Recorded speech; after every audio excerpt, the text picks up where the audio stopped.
What's going on, fellow A-Plusers? It's your boy Adam Perez back once again with a brand new live episode of A-Plus Hero Report, your stop for your Marvel, DC, television, and movie news, streaming live for you guys today over on YouTube, Facebook, Twitch, and Twitter. We got 6 incredible topics we're going to be breaking down for you guys today. We've got Marvel set to go ahead and be at the San Diego Comic-Con here within the next couple of weeks, along with them dropping brand new trailers for not only Agatha All Along, but also Captain America 4. We're going to dive into that as well.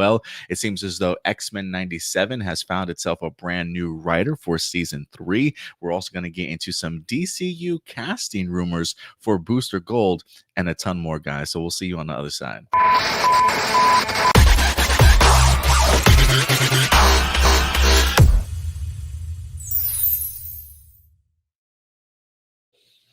Good afternoon, ladies and gentlemen. Welcome to a brand new episode of A-Plus Hero Report. Good to see everybody here this weekend, man. Thank you so much for certainly joining us.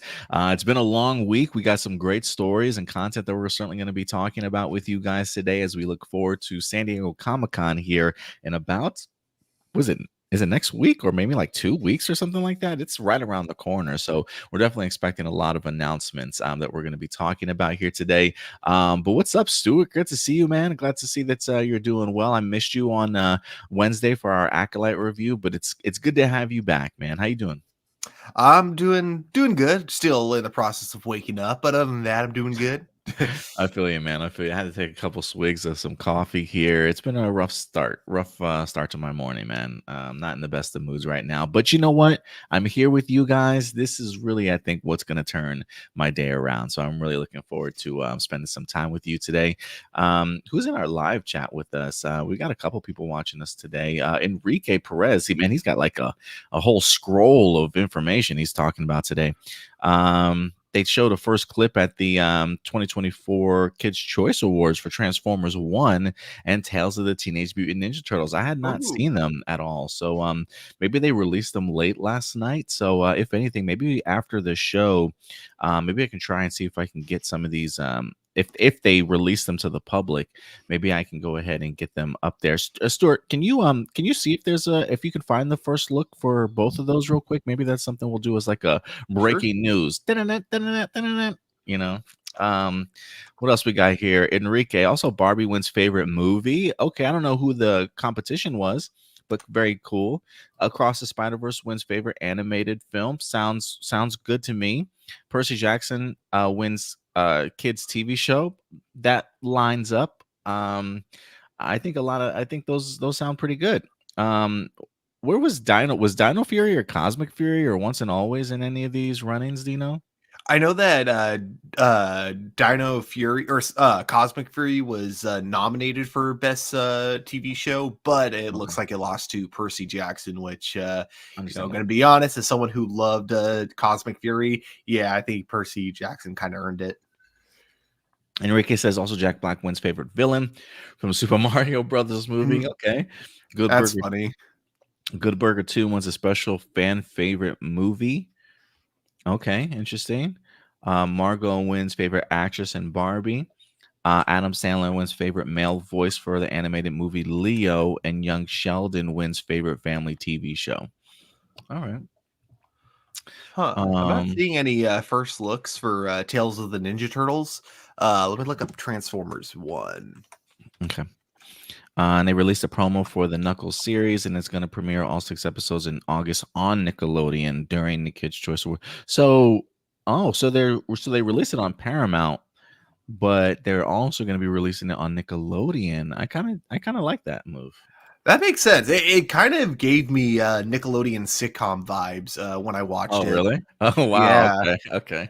It was like, because like the plot was basically the Big Lebowski, but with Knuckles in it. And of course, obviously, aimed at a much younger audience. So it's like, I could see myself being a fan of this show if I was younger. I get you.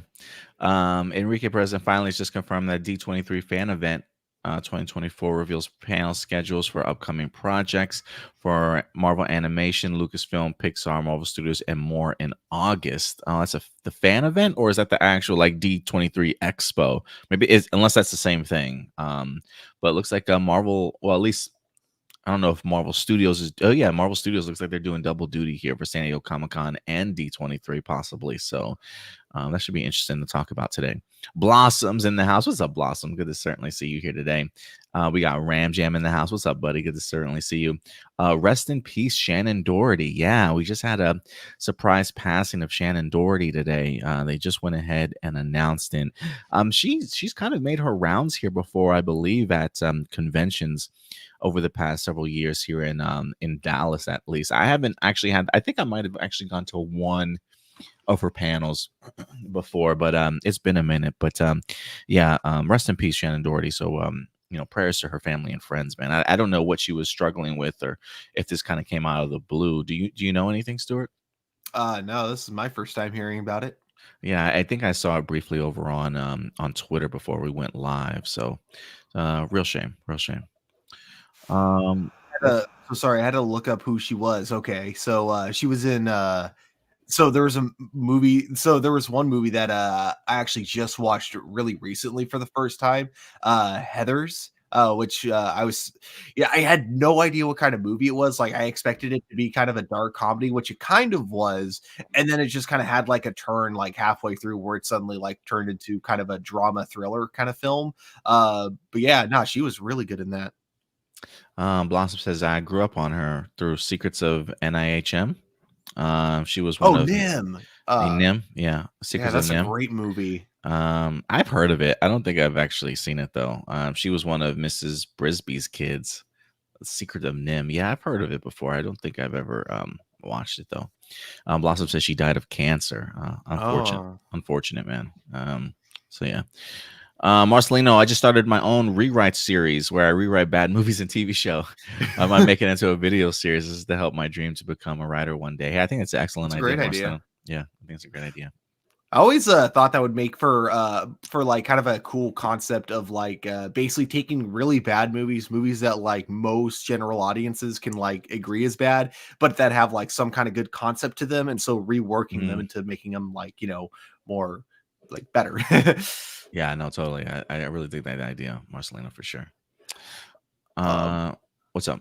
I got the Transformers TV spot up if you want to watch that. Yes, give me 1 second. Blossom, shout out to Marcelino says, as a fellow writer myself, I say go for it. Yeah, absolutely. If you could pull it up. Let's go ahead and pull it up. Awesome. Oh, a minute. Ooh, nice. Okay, so this is the first TV spot for Transformers 1. Yep, this is the one that premiered during the Kids' Choice Awards. All right, cool. Come on, gotta go. On September 20th, witness the origin of the Transformers. I can't wait to learn everything about you and then tell you everything about me. I'm gonna need you to talk less. We are more than meets the mind. We can transform now. Optimus Prime. Roll out. Megatron. Alita. And Bumblebee. I have knife hands. What's out there? There's a reason no one goes to the surface. That's Scarlett Johansson, right? Yeah. Why'd you bring jetpacks? If we survive this, I'm gonna kill you. I accept those terms.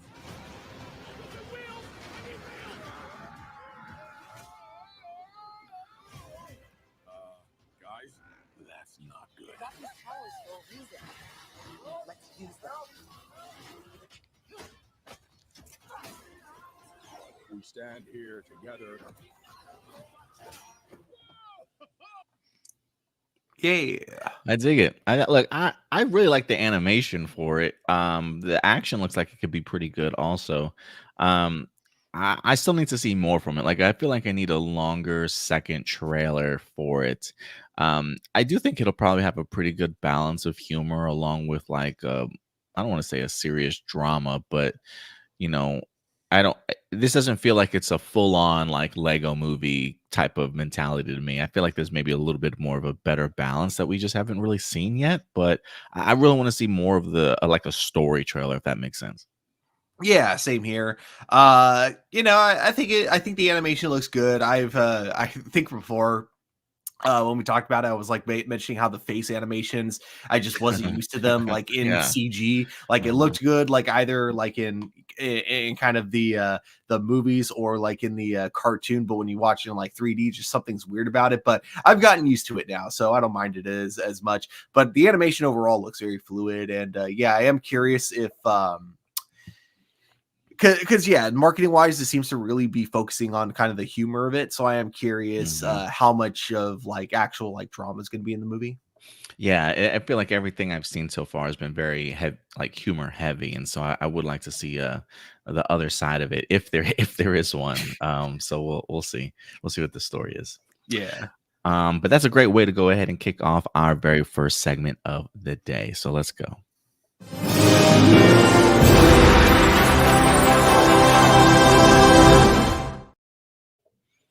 And we're going to get into our honorable mention segment of today's show. And you know what? Since you got any Stewart by any chance, or you want to use that as your honorable mention? I got one. Yeah, what you got? We got a trailer for an upcoming trilogy. I think it's supposed to be a trilogy. It'll be the last bit of DC that will not be under James Gunn, and that is the Watchmen animated adaptation. Oh, I have heard about that. I didn't know what they were attempting to do with that. Is that like is it a series? Is it a it's like the actual like book they're making into a movie just animated? Yeah, it's the graphic novel, but animated pretty much. Which yeah, it's kind of. I think that if you're gonna like 100% adapt the graphic novel, that's definitely the route to go. I might like when it comes out, I might just like watch the Zack Snyder film right before watching it, just so I can kind of compare the two. Oh. Enrique says that's a fan made. That's fan made. The real commercial spot is on the official Oh, Grassam okay. Grassam Clips YouTube channel. Interesting. He said an official Nickelodeon YouTube channel. They released the first look clip. Oh, it's a clip. So okay, let's see if you can find that one. Maybe we play the wrong thing. Huh. Interesting. So this is pretty much so with this Watchmen animated movie, since they're doing the graphic novel, I mean we kind of got that in Zack Snyder's thing, right? But clearly it's probably Zack Snyder's probably limited. And so maybe animated probably do a little bit better justice to the Watchmen. Yeah, like I feel like with animation, you can do exact like frame for frame recreation of the graphic novel. Whereas, like, even though like obviously he had a lot in terms of special effects when he made the movie, it was still live action, so you were still like limited by what you could actually put in front of a camera.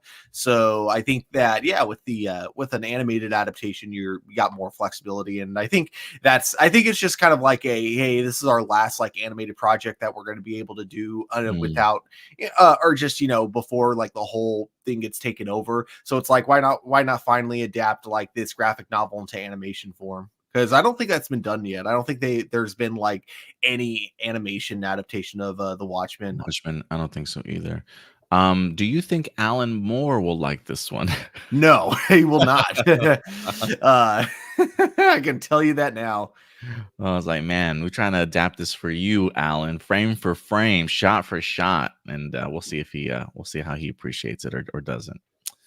Uh, I think he would love it if someone were to review the graphic novel and go, yeah, so I read Watchmen and yeah, kind of sucks. And I think that would be like his favorite video ever. maybe. Were you able to locate it, the first clip or no? Oh, hang on, I couldn't find the channel, so it's on the official Nickelodeon. Yeah, I believe that's what he said in the comments. And while you look for that, we do have a teaser poster for Shrek 5. It is Oh official. yeah. Shrek 5 is happening. The All Star returns in theaters July 1st, 2026. I don't think they had like a teaser trailer or an announcement trailer or anything. I think they might have had like a brief announcement trailer, like an announcement tease, but it wasn't anything story driven, but it's very much they did release this poster along with it. So in theaters July 1st, 2026. Looks like the whole gang is certainly going to be back together for this one. So I thought that was pretty interesting. Did you watch the last Puss in Boots movie? No, I haven't watched any of the Puss in Boots movies. Ooh, okay, because I had like zero interest in watching it until people were like really hyping it up to me. I heard So good things eventually, about it though, yeah. I caved in, watched it. I'm like, oh, this actually lives up to the hype. And yeah, at the very end, there's a cute teaser for the upcoming for fifth Shrek movie. It's like, you know, I love the first couple of Shreks so much that anything that's spun off of it, I always automatically put in the category of like $5 movie bin, you know? And Yeah. so I just never paid attention to any of the Puss in Boots movies, but and especially the fact that we're like, what, this was what, his third Puss in Boots, fourth Puss in Boots No, movie or this something was like that? this because there. Well, I guess if you count like the Netflix spin-off shows Maybe that's what I'm thinking of. that don't have like any of the same cast members, then yeah. But like in terms of like official Puss in Boots movies, only two. Oh, really? Okay, yeah, I was under the impression this is like his third or fourth. And so I'm just thinking to myself, like, how good could this possibly be, bro? Like, okay, now you mentioned it's a second. Yeah, because I must clearly have been thinking about all the other promotional stuff I have been seeing for Puss in Boots, maybe on Netflix. I kind of got that kind of confused, but I have heard good things about it. So yeah. And you know what they say, man? Shrek is love. Shrek is life. Yeah. How long is this? I can't see the Oh, clock here. The time. this one is a minute and 14. Okay, so this is also okay. So I don't know. It looks like we watched a fan made trailer, but this looks like this is the official sneak peek for Transformers One Kids Choice Awards.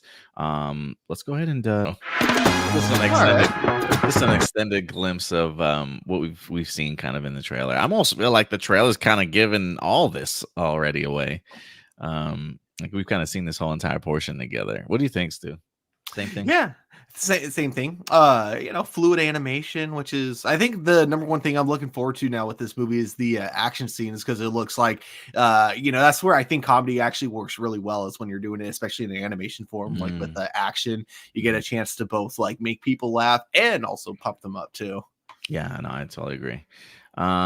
Let's see here. What's up, Lawrence? Good to see you in here, man. He says 2026 is going to be a crazy year for movies. I think 2025 is going to be just as crazy of a year for sure, too. I would be kind of interested to see what movies are planned for 2026 as of right now. When I think of 2025, I just think of summer right now. I just think of like, well, I can't say. I will say that the two things when I think of 2025 that come to mind is Superman and Fantastic Four being like 2 weeks apart. I just think that's an incredible sort of like double header in that month. I don't know who else is certainly going to be around. I think maybe we have Dune in 2026 along with Star Wars supposedly right now for 2026, that holiday season. I think I've been hearing that Dune might have taken the same release window or right next to like a week or so apart from Star Wars, wondering like who's gonna budge from their spot first. Ooh, so is it going to be from the same director with the next Dune movie? I believe so. Oh, okay. I believe so. I'm curious what they're gonna do with the cast then, because like in the book series, when they got to the second Dune book, which is where 3 would probably take place, it was like years in the future. So I'm curious if they're gonna keep the same actors or if they're gonna change the actors and replace them with like an older cast. I always heard that Denny said he wanted to wait several years before he made the next film. But I guess maybe part two did so incredibly well that they were like maybe trying to push the production to be a lot sooner. You know what I mean? That would make sense. Warner Brothers was like, "Oh, I'm sorry. Here, let me put an extra zero on your check and go make this movie now." Go make this movie now. Like that's what we got makeup artists for, right? Make all these people look older. Yeah. Um, but cool first little clip here. We also do have TMNT back in the news here. Seth Rogen this week. He did talk a little bit about the upcoming Mutant Mayhem sequel. I wonder if there's. I think he said there was also. See if you can try and find the TMNT clip on there too for Tales of the Teenage Mutant Ninja Turtles. See if they have that maybe on the Nickelodeon site too. I'm not sure. I did search for that. I Oh, you was still not can? able to. Yeah, I No. couldn't find Okay. the TMNT clip. He did say they did ask him about the progress for the upcoming movie. He says there is a title for the film, and it's awesome, but I don't think I can say. But when it comes up on the screen, I stood up and cheered. There's an animatic. There's a storyboard version of the whole movie, so they're working on it right now. So that's pretty eye opening that there's an actual storyboard version um, storyboarded version of the whole movie. So they definitely have an idea as to what they want to do with this. And for those of you who don't know, the Tales of the Teenage Mutant Ninja Turtles is really supposed to be a bridge between Mutant Mayhem and its upcoming sequel. I think Tales of the Jedi, Tales of the Teenage Mutant Ninja Turtles are really supposed to put the brothers sort of on their own individual adventures and kind of see how they fare by themselves. I don't know the situation that causes them to have to kind of do that, but I think it'll probably be a good little growing experience for them. So I am kind of eager to see what this series is going to turn out to be. If it's just going to be a one season, maybe a 2 season before the sequel actually winds up hitting. But I want to see more out of this franchise after Mutant Mayhem for sure. And hopefully it's like a franchise where like the writers of the show and the movies are actually communicating, so you don't end up like accidentally repeating the same arc again, or kind of like in How to Train Your Dragon, where they had the TV show in between the movies, but like there was really bad continuity, like to the point where some characters rode completely different dragons. Oh yeah, no, this feels like they definitely have all their ducks in a row. Like they've been planning this thing out for quite some time, or at least that's what I'm certainly hoping for. We got Sarab in the house. What's up, Sarab? Haven't seen you here in a minute, man. Thank you so much for coming through. He says replacing Denny would be foolish. Hopefully WB doesn't mess this up. Yeah, I highly doubt that they're gonna replace Denny at all. He's been very vocal about wanting to do the next film. Again, I do remember him saying he would personally like to wait a little bit, but yeah, Warner Brothers is like, no, we need that money now. Warner Brothers is like, money. Yeah, pretty much. Blossom, the turtles are animated again. My goodness. Yeah, they definitely are, Blossom. If you haven't checked out Mutant Mayhem, go ahead and do so. I don't know if it's on a streaming service right now. I would assume maybe Paramount, but Paramount Plus, but I have no idea if it's on streaming. But I really enjoyed it. I was thoroughly surprised by that film once it was over. Yeah, it was fun. And then last but not least, I thought I had another honorable mention in here. I feel like I do. But in the meantime, let me knock this one out. We got ourselves a brand new Superman logo, an official logo here from James Gunn himself that went ahead and revealed this to us. If we were looking to see what an official logo or tag for the Superman movie was going to be, here you go. They actually even released this in a 9x16 or like a cell phone wallpaper sort of version of it as well that you can probably find online somewhere over on Twitter. But I thought it was pretty cool. It might end up actually being my background on my phone here relatively soon. But I love the look, man. I love the bright yellow. This is clearly looks like the same insignia that's going to be on Superman's cape that we've seen from some of the photos already, but I kind of dig it, Stuart. What about you, man? I really like it too. It took me until just like when he released this logo to understand why he wanted to go with kind of the Kingdom Come pattern rather than kind of the traditional S. And I think it's because with Supergirl being released very close, I think he just really wanted to make sure that their symbols, their logos would be different enough so like they could stand out on their own and you could still recognize, oh, that's Superman. Oh, that's Supergirl just from the symbol alone. Oh, so you're on the impression Supergirl's S will look different, huh? Yeah, I think it'll look more like the classic kind of Superman, Supergirl S.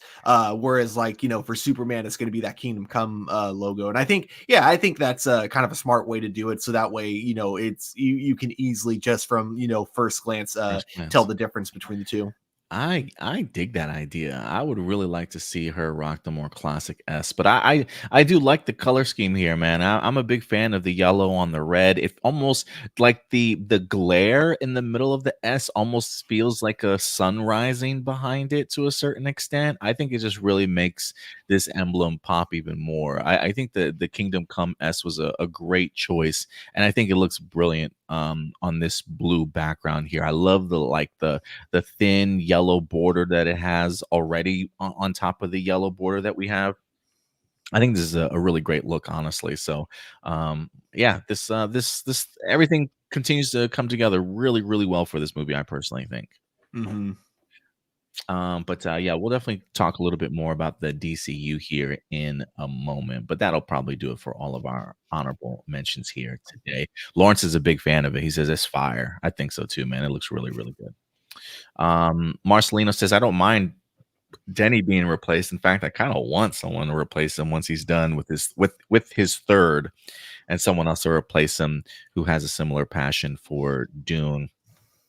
Is there even more stories to tell after a third film? I don't even know. I feel like Oh, there's like I forgot how many novels, but like the thing is they always like jump like several years after each novel. So it's like you almost so it's like every novel kind of tells you like the kind of situation that they're in. It shows the characters overcoming it, overthrowing the government, and then basically the next novel is always like years later showing the aftermath of that. And now it's like, oh, now a new tyrant has rose. So now they have to, uh, and now then the next novel becomes, okay, we beat this tyrant. Now what happens? Oh, a new empire has risen.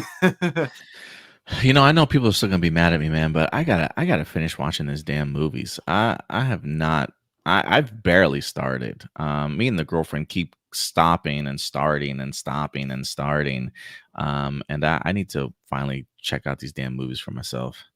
Yeah, they're so good. I especially, man, it's hard to say because I think I enjoyed the second movie a little bit more than the first, but they're both great in their own right. Yeah, I mean, we've enjoyed what we've watched. It's not like we're bored and we stop it. Like something always comes up, or we're trying to watch other things at the moment. But every time we watch it, we're definitely invested. I think I watched. They just got attacked on the planet that they were in. They just had the assassination attempt and trying to kill the entire family. And I think Mm, I think I think that portion just wrapped up, and so I got to get back into it. right when it hits the fan. Yeah, when shit hits the fan. Yeah, absolutely. What else we got here?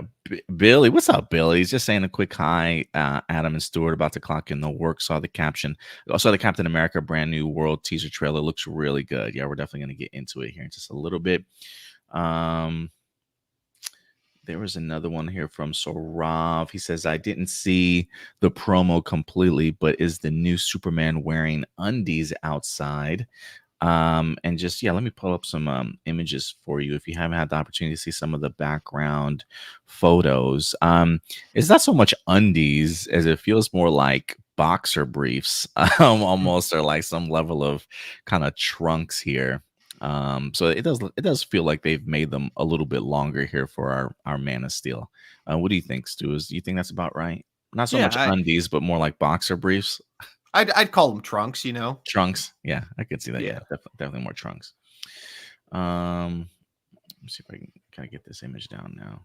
Post this one back up. Okay. But I think that might do it for all the questions here. And look, guys, if you're in our live chat, do us a big favor, man. Hit that like button. It definitely does certainly go a long way for us. If you haven't subscribed to the channel, please certainly go ahead and do so. Also, we're not sponsored by anybody here. We really do grow based off of your guys' support for the channel. If you do want to help out monetarily, you can always send in a super chat. If you send in a super chat, we'll definitely stop what we're doing, bring you up on the screen, focus on you and your question specifically, give you your time to certainly shine. But if you can't help out monetarily, that's certainly more than fine. A big way to do that and help us out, hit that like button, hit that bell notification, and of course, retweet, subscribe, share these videos, let people know about APlus Hero Report, because we definitely want to continue to grow. I think we're almost at about 1,500 subscribers.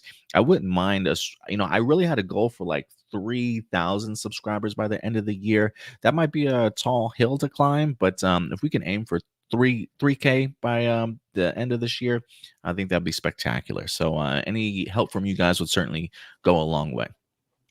The real goal would be 9,001 so that we can have our subscriber count be over 9,000. I love it.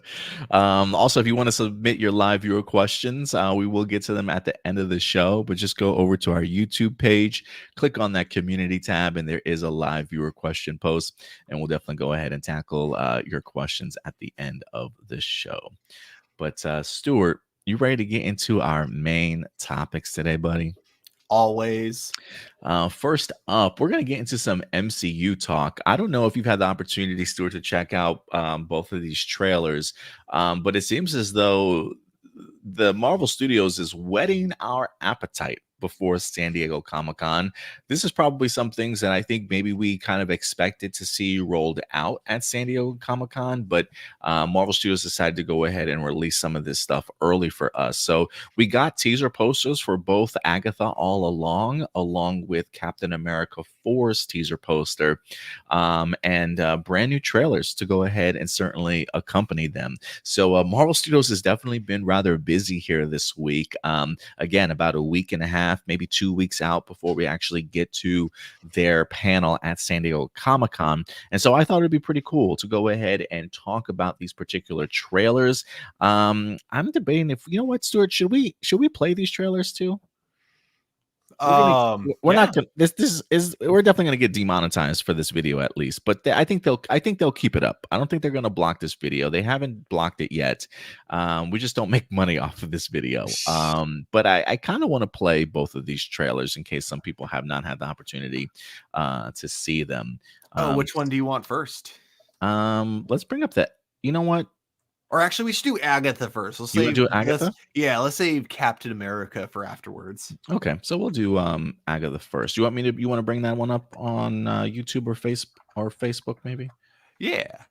And that, so those of you who have not seen it, this is the brand new Agatha All Along teaser poster that they wind up dropping here. It's set to go ahead and debut. I think it's a 2-episode premiere, if I'm not mistaken, on September. I think that's September 18th. The font is kind of small right now, but September 18th, we're going to get Agatha All Along. And look, Stuart, before we get into this trailer, I just want to say, this was definitely a series that I found myself scratching my head when they first announced it, of like, why are we making this? Why are we making this series, guys? Right? Like, I love Catherine Hahn as much as the next person, but like, why are we making this? And I think this trailer maybe might answer some of those questions. So whenever you're ready, sir. Yeah, real quick before I press play, let me just say I was right there with you, right? So my thoughts before watching this trailer were either this trailer has to grip me, or just, I'd probably watch it regardless because it's Marvel. But the main thing I was curious about is that if there was going to be anything in this trailer that would get me interested in watching it, even if it didn't have like the Marvel logo in it. If like Agatha was just a character not related to the MCU, that was like the main thing I was going to judge this trailer on. So gotcha. That's a good way.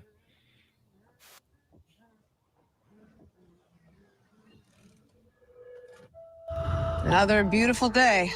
Surprised to see you out here, Detective. Jane Doe. Found her down here by the water.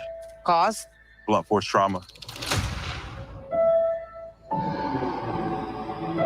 What happened to you? I have a lead in the case, but I can't shake this feeling I'm seeing it wrong.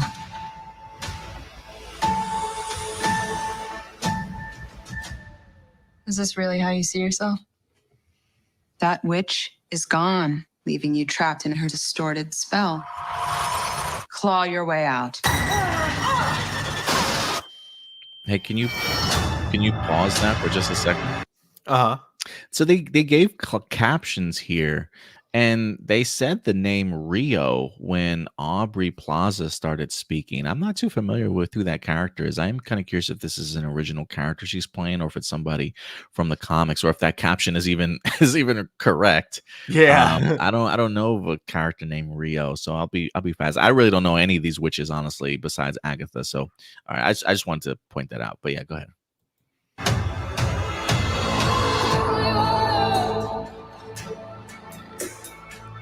I miss the glory days. She took every bit of power I had, but I can beat that witch again. Damn. Well, the gang's all here. Let's hit the road.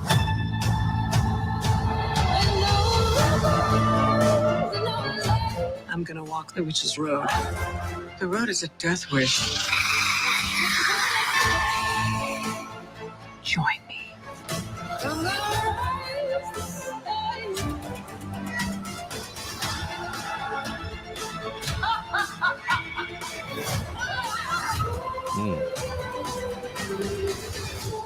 What witch in her right mind would join Agatha Harkness's coven?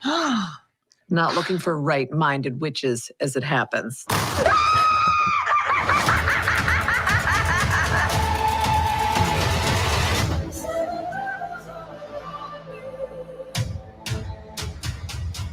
Sweetheart, you okay? Oh my God!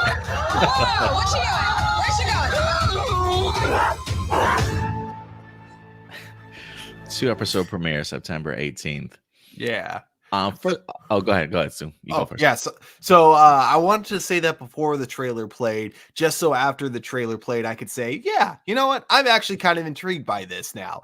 As you know, I've kind of mentioned just from the announcement of the show, I had like zero interest. I thought that it was weird to give Agatha of all characters a spinoff. And when I saw the title Agatha All Along, my biggest fear was that Marvel was going to use this as an excuse to kind of write her into the MCU, be like, those continuity errors and plot holes that you guys all hate from the MCU, it was Agatha's fault, and I thought that's what the show was going to be used for, as kind of a way for Marvel to kind of clean up shop basically and try to just kind of reboot in a sense, like a soft reboot, not like a full-on one. But no, I like that this is a full-on standalone show that seems to have, other than the setup being the fact that Scarlet Witch kind of banished her in this like weird reality in the very beginning of the show. I like how it has like zero tie-ins, it seems, with the MCU, and it seems to just be like its own fun, like kind of I don't even want to say horror, but like kind of Halloween special. It very much kind of gave me the same vibes as what was it? Werewolf by Night. But definitely you can kind of see aimed at a little bit of younger audience, which is, makes sense because, Marvel and everything. And it's not like they're doing it as like a one-off thing, but it definitely feels like one of those kind of classic, really fun Halloween, like kind of specials that you would get on ABC or, on television back in the day. Yeah, I think that kind of even answers the questions for Lawrence here. He says, this does not look like it takes place in the MCU. And it really doesn't. I think the idea that when we start this trailer, it comes up the Marvel Television logo. One of the things that they have been emphasizing lately is that a lot of these Marvel Television things going forward are really going to be, I don't want to say disconnected from the MCU, but not necessarily feel like it's extra homework, that like these are required viewings in order to understand what's kind of going on in the bigger MCU. So I think the fact that it feels like that to you, Lawrence, I think is probably, and the fact that you brought that up too, Stuart, in the sense that it feels like it's kind of separate or not dependent on the rest of the MCU, it feels like that's probably one of their main goals behind this. And I think they executed it really well. Because yeah, man, I would agree. I'm like you. I do want to pull this up too. Comicbook.com did have a recent article that talked to one of the actresses, Shashir Zamata. Says that this will be more Werewolf by Night and less Married with Children than people might expect. She says, I think the fans will be surprised about how much horror is in the show. It really is quite scary and dramatic and violent and all the things, and also funny. But I think the range of what the show is going to do will be a shock for people. So it does look like they're gonna have themselves a pretty good balance as to what this series could possibly be. When she talks about the horror element here, that shot of the demon with the wings screaming really kind of grabbed my attention immediately. One, because it looks like great practical effects and just great creature and makeup design and things like that. So if they can really tap into sort of that horror element, to go along with the concept of witches, but yet still be funny. I'm all for it. I mean, I'm a huge Aubrey Plaza fan, and I knew she had been cast in this, but they hadn't really talked much about what her character is certainly going to be like. But just seeing the brief teaser and her involvement in here, I think she's going to bring sort of like her deadpan humor that's just going to be perfect timing to just help elevate some of these crazy ass scenes that we're about to get. Visually, I thought this trailer was really stunning. Some really cool set designs. I love the shot of like the witch's road, where you get like the windy road with all the fallen leaves and the house in the background, the cool moon designs, seeing them fly across the moon a little bit, even seeing Agatha on her broom, I thought was pretty badass to kind of see just them really embracing the concept and themes that go along with witches really, really well. And so, I think it's going to be fun. The fact that they bring back I think it's Jacqueline Schaefer, who did WandaVision and brought her back for this, I think is a really, really good and smart decision on Marvel Studios' part, because not only will it feel like a continuation, pretty much like as a quasi sequel to WandaVision, but the range that we saw WandaVision able to capture with the ability to give us like a 60s sitcom theme, then jump to like the 80s or the 90s, but then make a more modern day kind of MCU show. You get to see those elements in this trailer, right? The fact that we get that True Detective vibe a little bit, and then getting into more of a modern day sort of witch story. I think the fact that she's worked with these characters and actors before, she's been living in this sort of witch world for quite some time.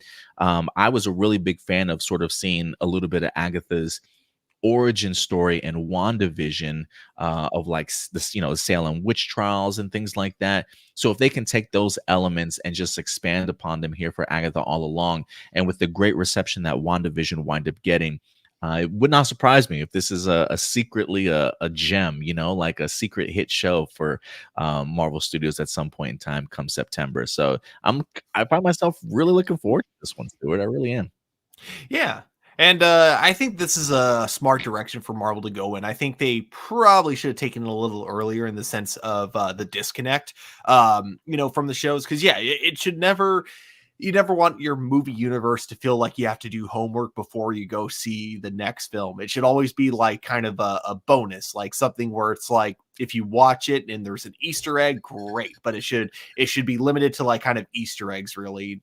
Unless there's like a character crossing over into the show. But even then, when you do that in the movie, like if it's a character that was introduced in the show, like Ms. Marvel, for example, you should treat it as if her first appearance is in the movie, pretty much. Right. Very much like the way they do with Spider-Man and Captain America Civil War. Like that's kind of the direction that I kind of hope they take, just because, again, it's not like I won't watch the shows, but there's a good amount of people who won't. And so I just don't want, I think that in a business standpoint, it's smarter to not let your audience feel, secluded. Like, oh man, like I didn't do my research for this movie, I shouldn't go see this in theaters then. Yeah, no, I totally agree with you. But yeah, guys, let us know what you thought about the Agatha All Along teaser trailer that we wind up getting in here. I did have one other point that I wanted to bring up about this trailer, but I lost it right now. I did do my own individual review for this trailer earlier in the week. If you want to check it out, it is currently up on our YouTube channel for you guys to certainly check out if you'd like to. All right. And now on to Brave New World. Yeah, hold on. Before you pop that one up. Oh, yeah. Okay, that's fine. Just don't start it yet. Just don't start it yet. We did also get ourselves a brand new teaser poster for Captain America 4 Brave New World, set to go ahead and drop February 14th, 2025. Stuart, we've talked about this before. Movies that usually release around January or February are usually movies that like studios kind of place them to go die. People aren't going to really come out to the movie theaters very often, with the exception, I think, of maybe like Deadpool. Deadpool, I think, tends to release during like Valentine's Day or maybe somewhere around those days sometimes. So the fact that this is a Valentine's Day movie is fascinating to me. And with them doing more reshoots behind behind the scenes. I am kind of curious as to how well this movie is certainly coming along. So we get ourselves the Captain America shield, and of course our very first tease at the Red Hulk here crushing Captain America's shield, which I think visually is a really great photo. I think this is a great teaser poster here. But not only did they give us a teaser poster, but they did give us a teaser trailer as well. So let's go ahead and get into this one too, Stu. Give me 2 seconds because there's one quick thing I want to look up real quick because you mentioned the release date and it got me curious about something with the other Captain America movies. Have they all been around the same time, you think? That's what I'm trying to look up because the first one I just found that was July when it came out. Like July. What was it again? It was July. Damn it, I just had it. Where did it go? I hate on IMDb. It's so hard to find the release dates on these movies. It's like not. Oh, here we go. It's all the way scrolled down. So July 22nd for the first movie. The second movie was April 4th. And then the third movie was May 6th. Okay. So the first one was the closest one to coming out the 4th of July, which is like, I don't know. To me, it feels like if you're going to make a movie called Captain America, you would want to release it like on the 4th of July weekend. I'm just saying, just feels like that would make sense. So, yeah. Interesting release date choice for sure. Yeah. Like I'd say February isn't the worst date for movies, but like, January definitely. January definitely is. Yeah. There have definitely been some successful movies in February. Absolutely. Captain America feels like a weird movie. I agree with you to release it that month. Wilson. Thanks for coming in. Well, thank you for the invite, sir. I have to admit, I'm still getting used to the new look. They said lose the mustache or lose the election. You and I haven't always agreed in the past, but I want to make another run at making Captain America an official military position. And if we disagree on how to manage this situation, then what happens? Work with me, Sam. We'll show the world a better way forward. Don't do it.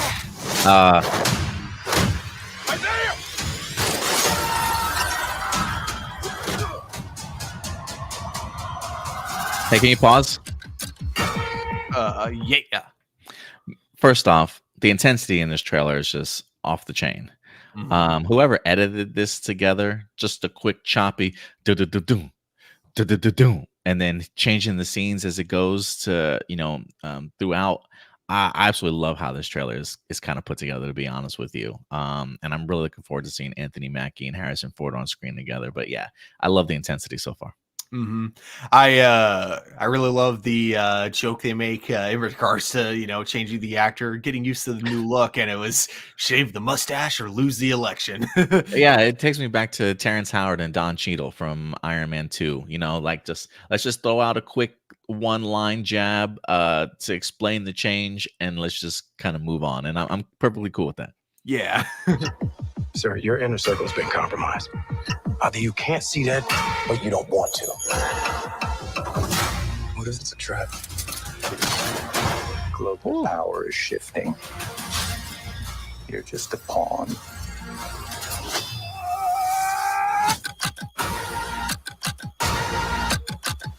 You may be Captain America, but you're not Steve Rogers. Ouch.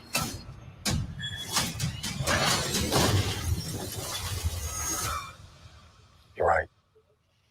I'm not.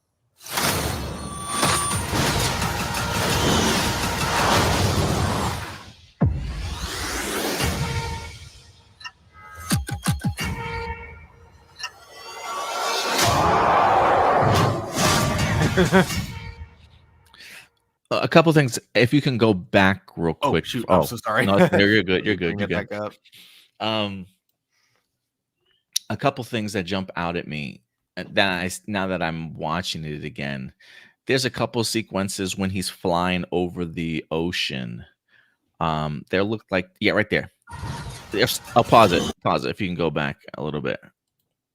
Right there. You see that thing coming out of the water? That's got to be a celestial. Like when I look at it, I think that might be the remnants of the celestial from Eternals. Oh, I didn't notice, but yeah, that is a weird shape unless that's what it is. Like for like an island or for a cliff to like kind of be shaped like that. Yeah. I there's another shot earlier where they've got like wait, there's another shot I think of it if you keep going. As he's going right, he flies right past it, I think. Yeah, boom. It was super brief. But there's also another shot in there where you've got like a ship, a naval ship that's flying off its rockets. It looks like it feels very much like I don't know if the US has ships that are protecting certain areas of the ocean where the celestial is like sticking out of. But that's my first impression is that maybe we might get some sort of reference to, hey, by the way, we have a huge ass celestial hanging out halfway of our planet. Can we finally address this sort of thing? So it does make me wonder what the storyline beats behind that are certainly going to be. And there's also another shot here where he is there's a shot of what looks to be like a laboratory or something like that with like a chair just kind of sitting in the middle of it. It's like a red and blue lighting or whatever case may be. And with that combined with go back right there. Yeah. With that combined with the Isaiah Bradley story that we see here, I wonder if they're really going to dive into what happened to Isaiah Bradley and the Black Captain America storyline that was talked about in Falcon and the Winter Soldier. I wonder if this is their way of expanding upon that and letting us know a little bit more about the super soldier sort of serum storyline for Isaiah Bradley, considering the fact that he seems like he's a sleeper cell agent at this point that's kind of been activated. Mm-hmm. I also wonder with the popular line or the big line in the trailer of "You may be Captain America, but you're no Steve Rogers." I wonder if part of the plot is him trying to convince Sam to take the superhero serum. And that's like a big reason of why he gets pissed off at Sam is because, just like in the TV show, he refuses to take it. Interesting. Yeah, I didn't even consider that. It would be a really cool storyline for them to get into. The idea of like, do I become a super soldier? Maybe Ross is like, look, bro, if you're not gonna take it, I'm gonna take it, and then he turns into the Red Hulk. Although I do wonder if he even means to turn into the Red Hulk, or if there's something else working behind the scenes that causes him to turn. The big thing I can think of is during that assassination attempt, I wouldn't be surprised if instead of like an actual bullet, if someone shot him with like the serum or something like that. That's an interesting point of view too. There is a shot in here somewhere of the leader, very briefly. He's got his back towards the camera. I think it's a little bit after this. I still think it's after this. Coming up. We might. I don't know if we missed it. I totally forgot where that was. I think it might be a little bit further back. Now go. Oops. Fucking exit full screen. There we go. Okay, just let it play from here. Yeah. Okay. Play from here again. You may be Captain America and you may be the Falcon, but you are not the captain of the Millennium Falcon. we also have a Joaquin Torres that's going to be playing his brand new Falcon in here too, which should be interesting. Great little MC right there. Oh, right there. That was the leader. Oh, I didn't notice the green. Okay, yeah. Yeah, I think that's the leader right there. Samuel Stearns. Global power is shifting. But yeah, homeboy's rocking his rocking a hat and a jacket, so you can't really see it, but you can definitely tell the green skin back there. So I can't wait to see what he actually looks like visually. But he looks like he's pulling some political strings behind the system, man. I think he's definitely the big bad here, influencing a lot of what's kind of going on. When they say global power is shifting and you're just a pawn, the big thing I'm curious about is if he's talking to Captain America or if he's talking to the president when he says that. like who he's talking to, like who's the pawn. Oh, you might be onto something though. Because the weird thing with Ross being president is that he's a military dude. What does he know about running a country? So I'm wondering if he could also be a pawn without realizing it. Yeah, and I do wonder if Secret Invasion plays into this, because didn't the president get shot? Did he die? Did the president die at the end of Secret Invasion? I can't remember. He didn't die, but I'm pretty sure he'll because of like how he dresses the scrolls at the end of the series. It's very likely he gets impeached or something like that. Yeah, I do wonder if that was like an opening for Ross to take to become the president. And maybe that's why he had to shave his beard in order to win. And it does make me wonder how much influence Samuel Stearns, aka the leader, maybe had in that decision of getting Ross in that position of power. Having somebody with a military mind, in the sense of like, under this other president, we've had Skrulls invade us and take over some of our population. Like, why would you want that president to come back, right? Like, don't you want a president that can kind of protect you from what's kind of going on? And so maybe more of a military mind is how he wound up getting into the office. Mm-hmm. That would honestly make sense. And plus, like, you could use more than just the scrolls. You could be like, hey, ever since 2008, we've been visited by aliens and cosmic beings. We need a military president. Oh yeah, absolutely, man. Marceline says Red Hulk's design looks like a repainted Hulk, but I'm sure his face is at least a little bit different. Yeah, his if you go back to the very last few seconds of this, when he catches, right there. There we go.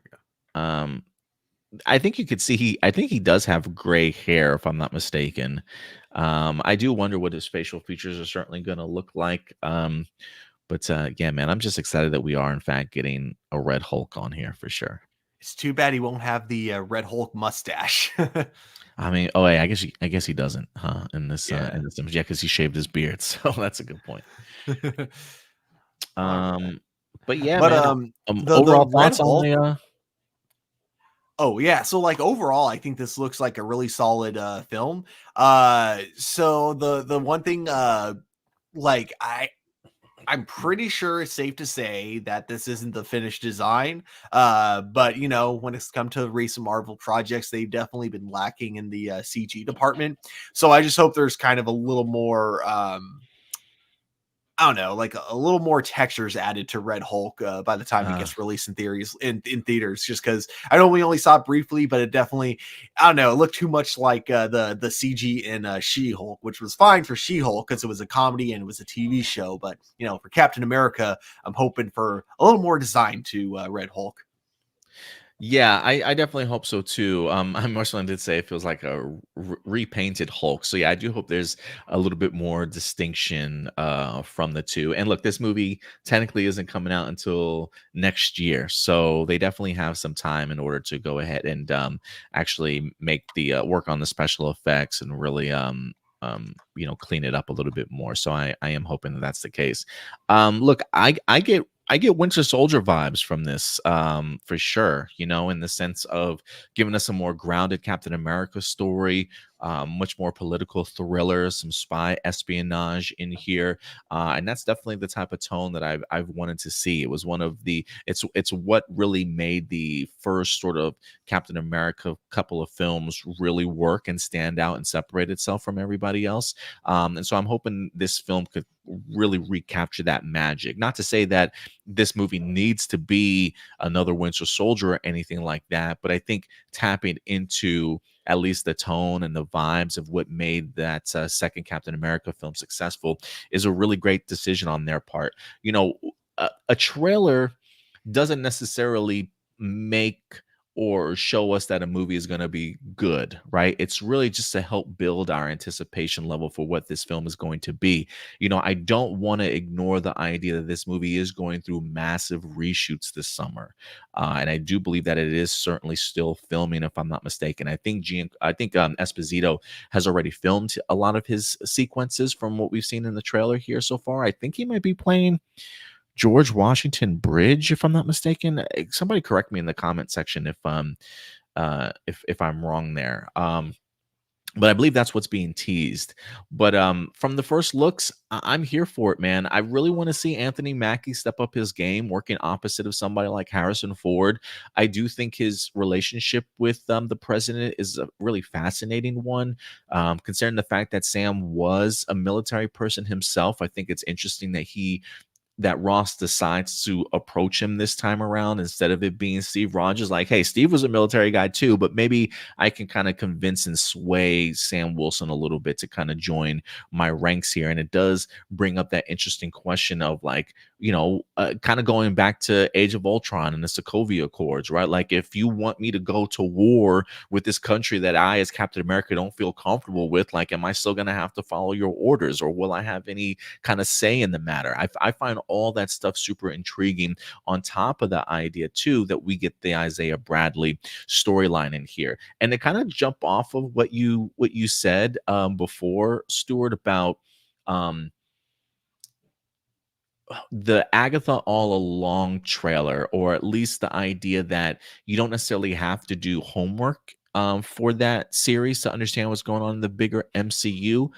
I do hope, and we've talked about this before when it comes to like Miss Marvel and even having her in the Marvels movie, the idea that, people may not know who Isaiah Bradley is, or may not know what his story is. And so I am hoping that they utilize this character in a way that gives him an origin story, that introduces us, maybe some rehashing for those that hadn't had the opportunity to see Falcon and the Winter Soldier. But seeing some of these images in here, I really do think that Isaiah Bradley's story is really going to come to light about what's kind of been going on this whole entire time. And I really hope that it works into, like, I just hope that they have so many, I don't want to say they have a lot of moving pieces in here, but I just hope that cohesively from a storytelling point of view, that it all connects and builds off of each other to make for one really solid kind of story at the end of the day. But first impressions, this movie looks like it's going to be incredible. And so I'm really hoping that they have taken the time from the writer strikes and all of the readjustment of the release dates and the reshoots to really rethink this particular movie, and hopefully somehow rebound from what were really poor sort of test screening scores to, people kind of down on Marvel Studios' luck. I really hope that this is a movie that proves a lot of people wrong. So I'm keeping my fingers crossed for this, but I like what I see, man. I can't help it. I really like what I see. Yeah, same here. Trying to think if I had any last thoughts on it. Yeah, no, I think I think that, yeah, they will have references to Falcon and the Winter Soldier, but I don't think it'll be required viewing for this. It doesn't look like, because besides the whole thing with Isaiah, I don't think there's too many other references to the show other than Isaiah and him being Captain America. But I mean, even that, you could say that was already kind of built up from Endgame, so it was built up before the show came out. But yeah, I really hope too, like with the reshoots and the writer strikes, I really hope they don't I really hope there's a good movie, and that like all the reshoots and the second guessing didn't like ruin it or anything like that. Yeah, I hope so too. I heard that the budget for this movie is already out of control at like $300 million or something like that. So I don't know how well this movie is certainly going to do at the box office, but I always tell people box office doesn't dictate how good of a movie is. It really just explains just how maybe popular a movie is at a particular point in time. So does Marvel have an uphill battle to climb based off of just the budget so far? Absolutely. But it doesn't mean that they can't do it if this is a great movie. So hopefully the extra money and the reshoots certainly pay off for them at the end of the day. Quick shout out to Nerd Mix Alpha. What's up, Indy? Certainly coming through. He says he misses us. We miss you too, man. He says go see Long Legs. I definitely want to see that movie with Nicolas Cage. Oh my gosh, it looks really good. It kind of looks like Silence of the Lambs, but if it was directed by Scott Derrickson. It's not directed by Scott Derrickson, but that's the vibes it gives me. Yeah, I could totally see that. Mr. Anti-Idiotic, what's up, man? Appreciate it. Yeah, man, I'm anti-idiotic too. He says, I really want Kitty Pryde to be Tom Holland's Spider-Man's new girlfriend in the MCU. Interesting. I like it. Did they ever have a fling in the comic books? maybe they had some couple teases and some flirting, but I don't know if they ever dated. Maybe I'm wrong though. Maybe it was like super brief though. Hmm. Um, Indy says this might be where the writer strikes were actually helpful, and I'm hoping so. I really am hoping so. I'm hoping that gave them the opportunity to kind of sit back, look at the film, figure out some things that they needed to change, and wind up bringing in some strong writers to go ahead and certainly make that happen. So we'll see, man. But yeah, guys, let us know your thoughts in regards to Marsing says, I swear Adam at this point is mispronouncing Giancarlo Esposito name on purpose, since I told him countless times that it's pronounced Giancarlo. You know, I saw him at the convention, and I swear the moderator called him Giancarlo Esposito. So when I heard the moderator pronounce it that way, I'm like, huh, so how is his damn name pronounced? So I'm just gonna call him Esposito from now on. I'm not even gonna try and butcher his last name, but no, I'm not doing it on purpose, I promise, Marcelino. It's just like I got all these different suggestions as to how his name is pronounced, but I'll take your word for it, Giancarlo. I'll take your word for it. But yeah, guys, let us know your thoughts. And look, if some of you guys were thinking to yourselves, like, shouldn't Marvel have like held off on this until San Diego Comic-Con?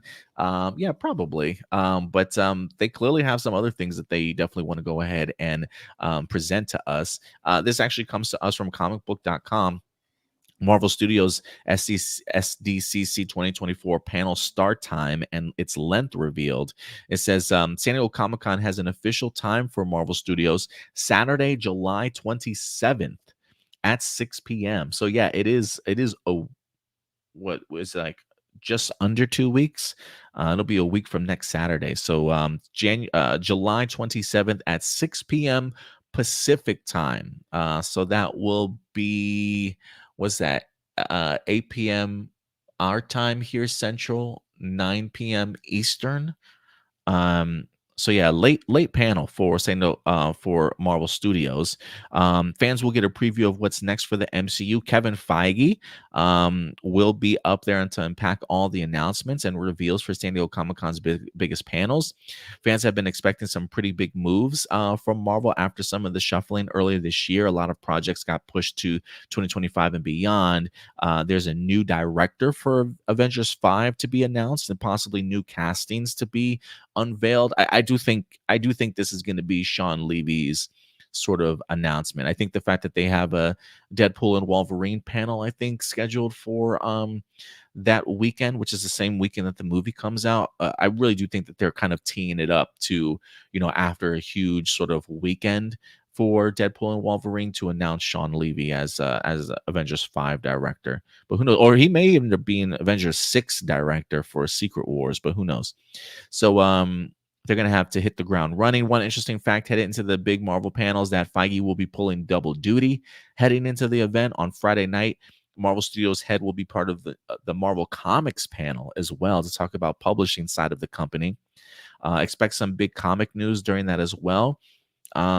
Before this week, both of the clips from the trailers that we got would have been locks for San Diego. Now some fans are wondering what will take place, so there's probably going to be some surprises in store.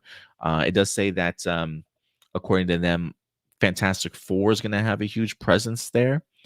There are little teases for the Fantastic Four characters on light posts as well. He says near the convention center, there are already banners touting the Future Foundation. So it's no secret that Marvel Studios is excited for Matt Shakman's take on the iconic family. No one may be more pumped than Kevin Feige himself.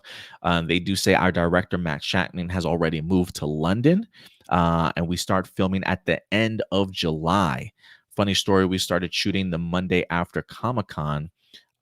We start filming the day after on Fantastic Four. So, Stuart, this feels like it's lined up for like the entire cast of Fantastic Four to be present in some way or another, in the sense of like, hey guys, Fantastic Four, we start shooting this Monday. Let's bring out the entire cast. I hope they come out in their costumes, Stuart. I hope this is a costume reveal and a reveal as to who some of these other actors that have been cast are officially playing. I think we're going to have a huge Fantastic Four panel here for sure.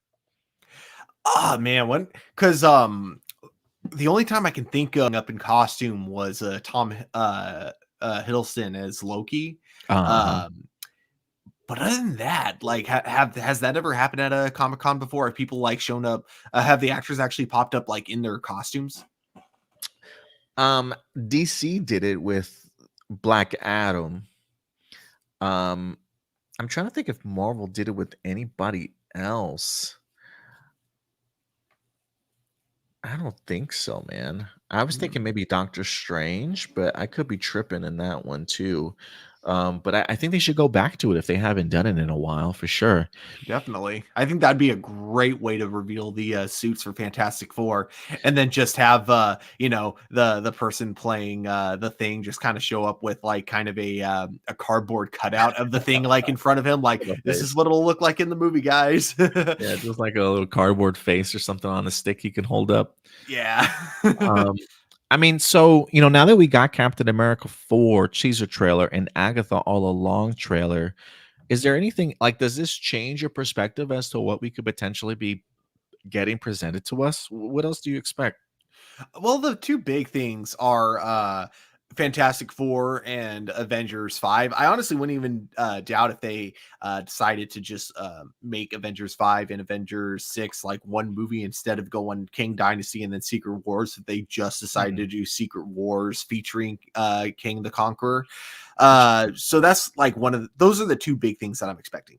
The other thing is I'm also kind of expecting some announcements of characters we're going to be seeing more of, specifically Deadpool and Wolverine, because it's starting to sound like they might be playing a much bigger part in this next upcoming phase than we originally thought. And then lastly, I don't know if they'd be allowed to announce this or not, but I also do kind of expect them to announce something in regards to Spider-Man.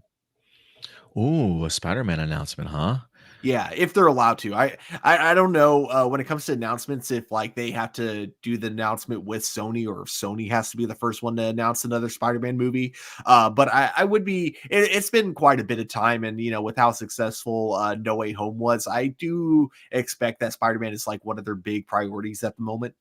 Yeah, I didn't even think of a Spider-Man announcement, but that would not surprise me. I mean, Tom Holland has been in the past couple of months, we have talked about the idea of like Spider-Man 4 news coming to light, or him talking about just like where they're at in the writing process. So maybe a release date or release window of Spider-Man would be great. I still think we're going to get ourselves a new timeline. It would not surprise me if he introduces us to a new timeline here of upcoming projects and release dates. And I think really kind of expanding it out a little bit to kind of fit their new window of, hey, we're taking our time with this, 2 movies a year, maybe 2 to 3 series a year, depending on it, like in extreme situations, if we need to do that.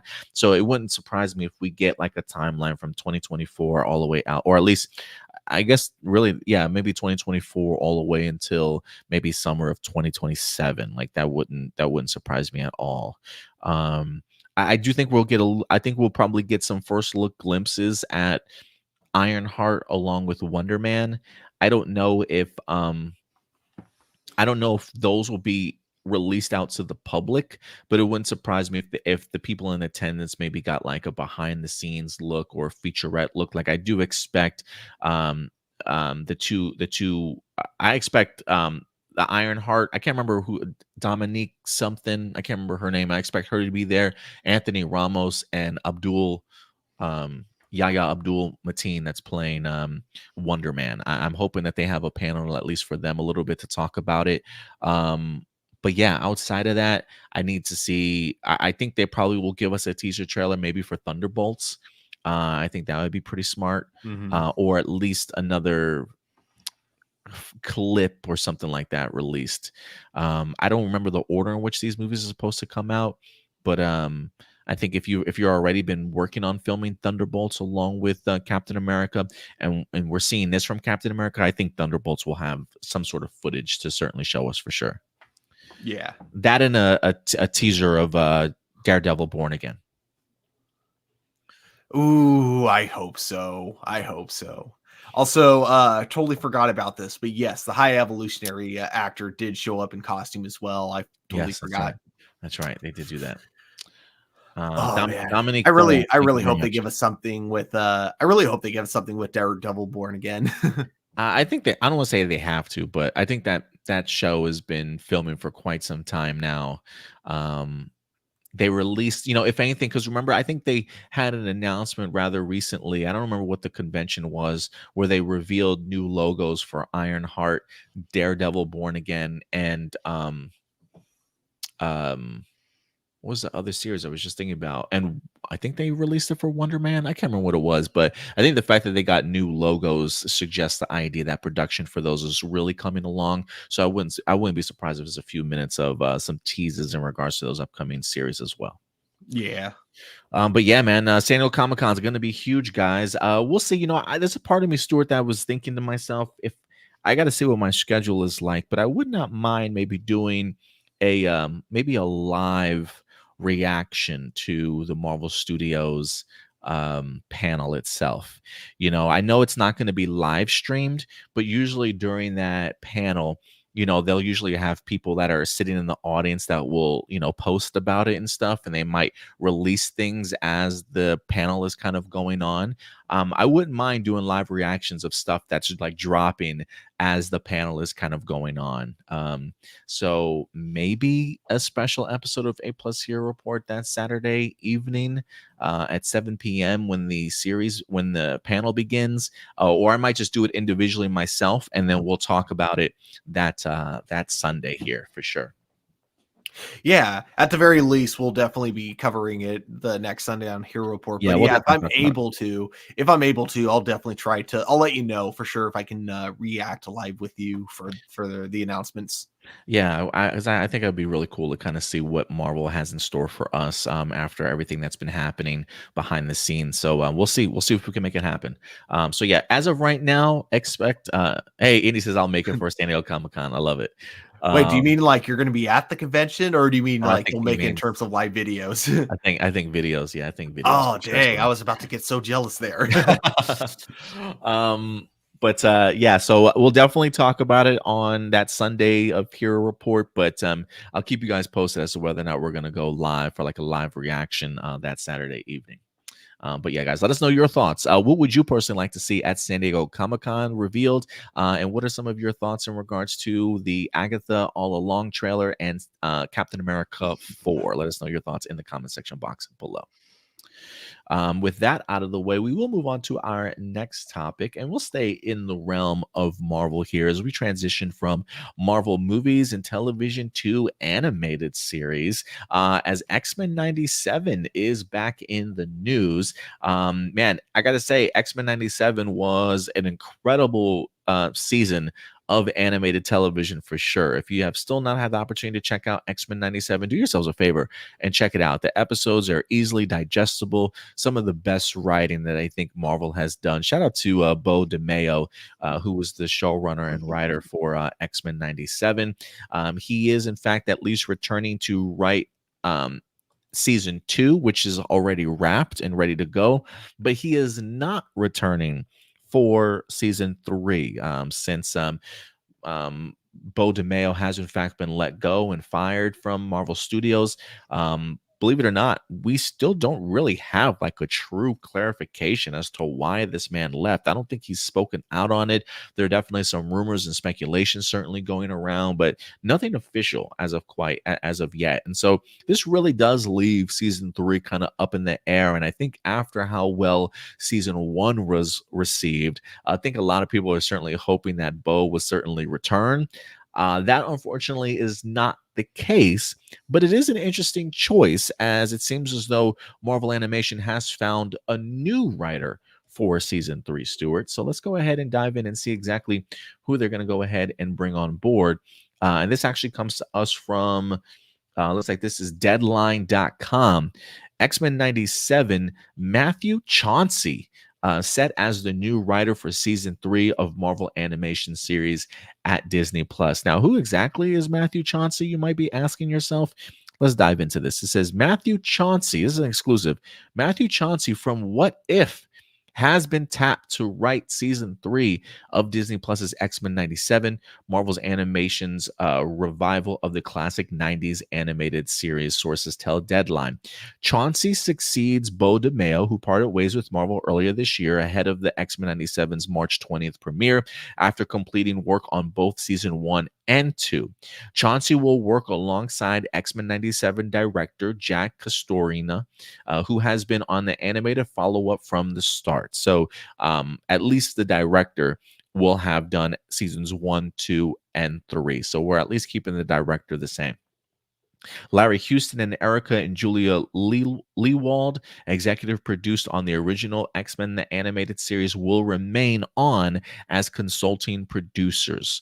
So I think that's also another thumbs up for season 3. Season 2 of the revival, whose scripts have reportedly been revised, is in production. I do find that one sentence rather fascinating. It does say season 3 is in development. So I'll get back to that sentence here. It says X-Men revisits. Okay, yada yada yada. We've seen that. It says amassing 4 million views across the first 2 episodes, talking about X-Men 97. Season 1 also ended on a high note, with the finale drawing 3.5 million views in the first 5 days. That's bananas. Become the platform's most highest viewed full-length animated series finale since season 1 of Marvel's What If.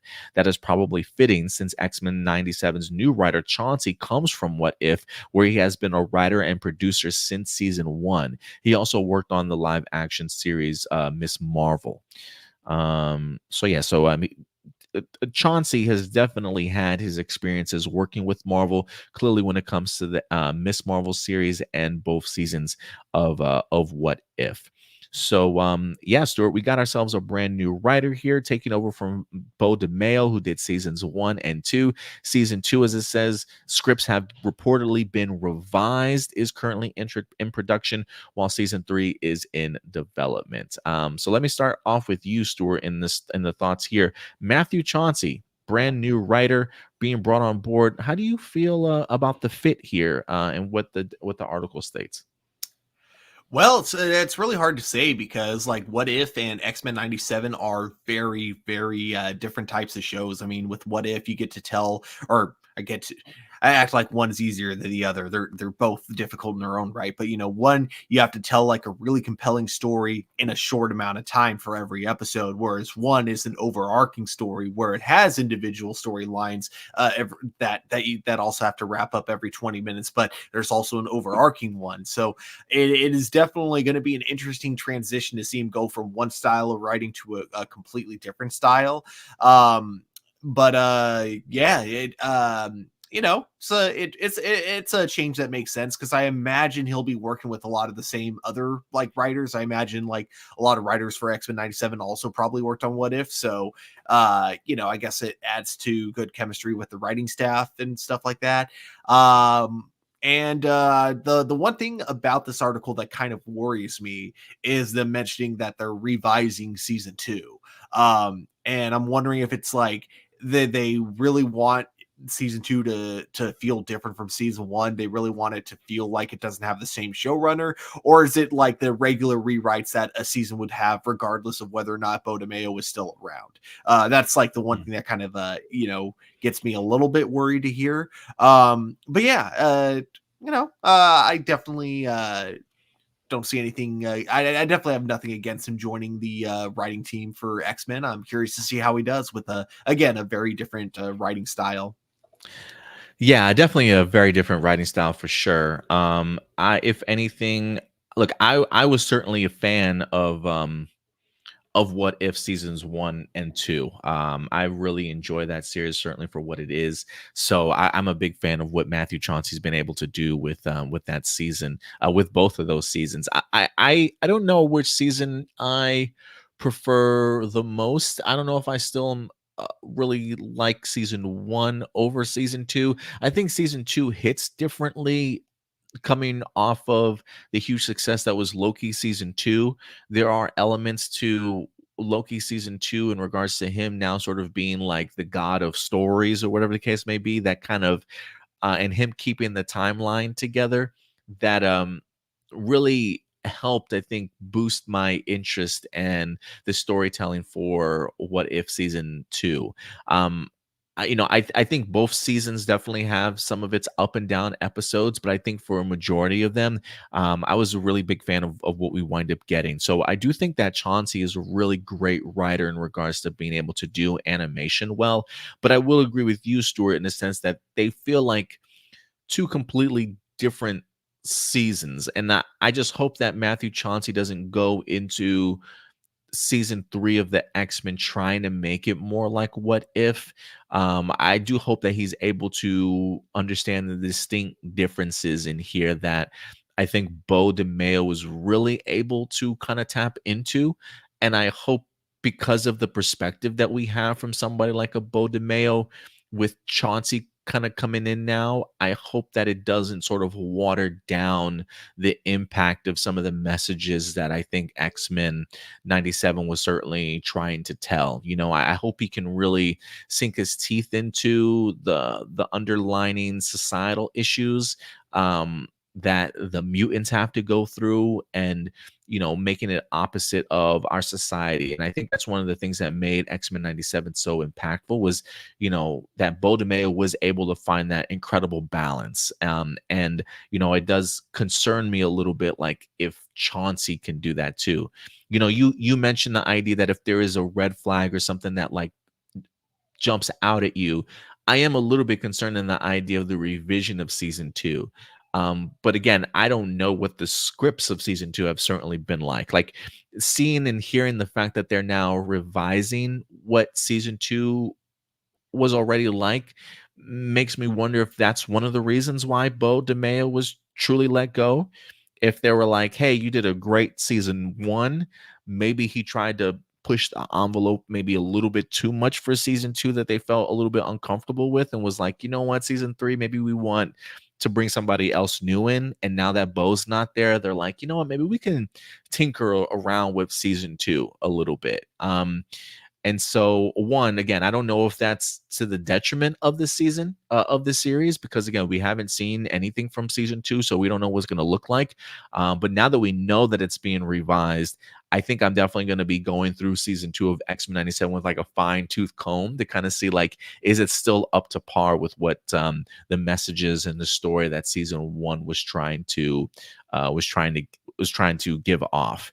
So that is a little bit concerning for me. Like, I do wonder if Matthew Chauncey has any say in the revisions for season 2, if that's what he's currently working on also, or if he's really going to just be coming in fresh for season 3 here. So look, while I think Matthew Chauncey is a more than capable writer, it doesn't bother me so much that they brought him on board, because I do think, like, look, after the success of seasons 1 and 2 of What If, it makes sense to me. But I do hope that Chauncey is able to separate the two series and really make X-Men 97 kind of stand on its own in a sense of separating it. And I do think it is important that they have the animated series of X-Men executive producers there as consulting to kind of keep things feeling a little bit the same. Same thing with the director, right? So there is some continued some continuity behind the scenes that I think will really help Matthew Chauncey out here. But I think for me, it's really just going to be about the perspective. Bo DeMayo and Matthew Chauncey are significantly two different people. So I'm hoping that the messaging certainly can still come across the same way that seasons 1 of X-Men 97 wind up giving us. So we'll see, man. But that, if anything, that would probably be my main concern out of all this. Mm-hmm. I hope they're not afraid to have another kind of like shock moment. Like, and I'm not saying every episode needs to have this. I'm saying like literally just as a 1 per season thing. I hope they're not afraid to give us another like kind of shock moment like we got in season 1 with the big invasion of the Genosha. Genosha. That's right. Yeah. Thank you. I hope they can give us at least one of those a season. Yeah, I mean, I do wonder the direction in which the story is certainly going to go. I feel like they tapped into a lot of comic book storylines in season 1. Sometimes it felt maybe a little bit. I felt like the first couple episodes felt a little bit too rushed, but I think the episode leading up to Genosha's where things, I don't want to say necessarily slowed down, but really started giving us a little bit of a broader focus as to what the rest of the season was going to be like. Because it did feel like they were trying to put a lot within the first, like, 2-3 episodes, if you will. So I am kind of curious what other elements from the comic books they wind up drawing from. And I think what made season 1 work so well is that despite them taking so many comic book elements and storylines, they made it into a cohesive story. Like they managed to weave it all together to certainly make sense. And I hope that that's what they can capture when it comes to season 2 and especially season 3 kind of going forward. It definitely doesn't look like Bo DeMayo's coming back anytime soon. It definitely feels like they've sort of wiped their hands with that whole situation. But yeah, I think if there's anything that kind of concerns me is the revisions of season 2. So it does make me wonder, like, did Bo just push the degree of the storytelling a little bit too far for them, and that's why they kind of separated ways? Or, has Marvel kind of gotten some cold feet and decided, yeah, maybe we shouldn't tackle some of these things, and now that Bo's gone, let's kind of make the show that we want to make? And I don't know. It can go either way if you ask me. I really hope it's not that. If it is, then yeah, season 2. The good thing is, if that is the direction Marvel's going, if they're going the direction of, we don't want to push the envelope anymore, we're going to find out pretty fast with season 2, I think. Yeah, I think you're right. But let us know your thoughts, guys. One, how did you guys feel about X-Men 97 as a whole? Let us know your thoughts down below, and the idea of Matthew Chauncey from What If taking over for X-Men 97. Does it make sense to you? Do you think this is certainly going to work out considering the success of What If seasons 1 and 2? Let me know your thoughts in the comment section box below.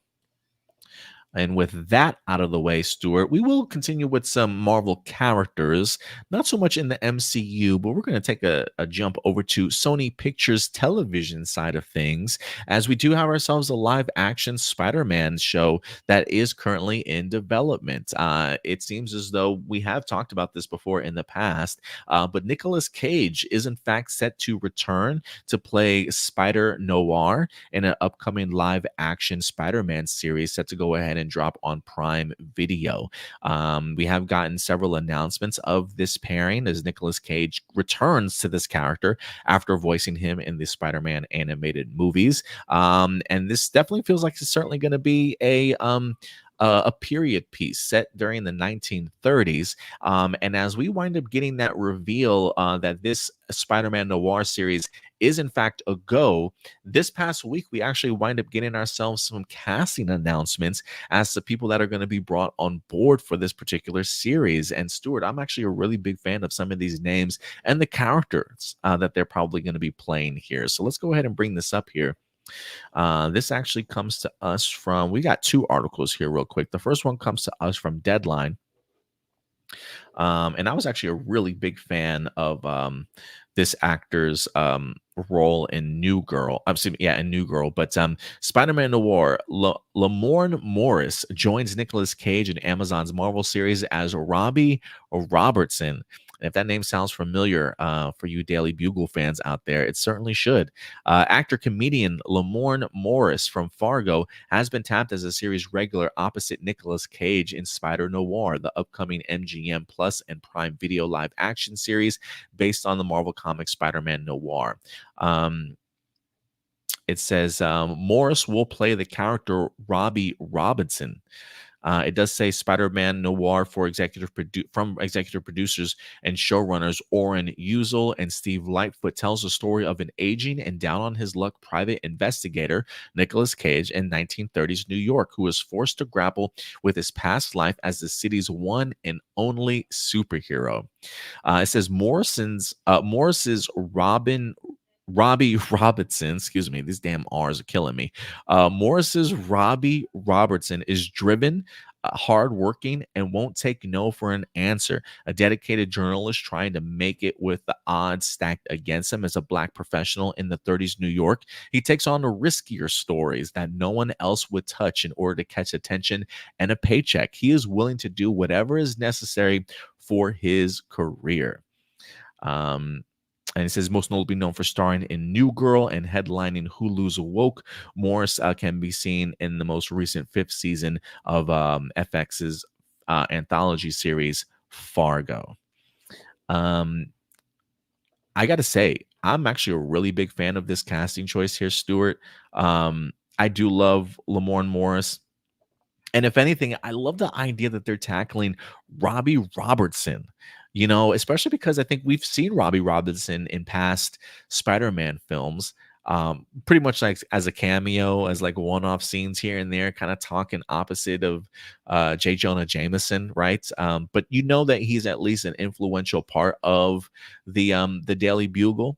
And so the fact that and he's always comes across as the older gentleman, like even older than J. Jonah Jameson, maybe not by a ton of years, but definitely like he's been a part of the Daily Bugle, and certainly like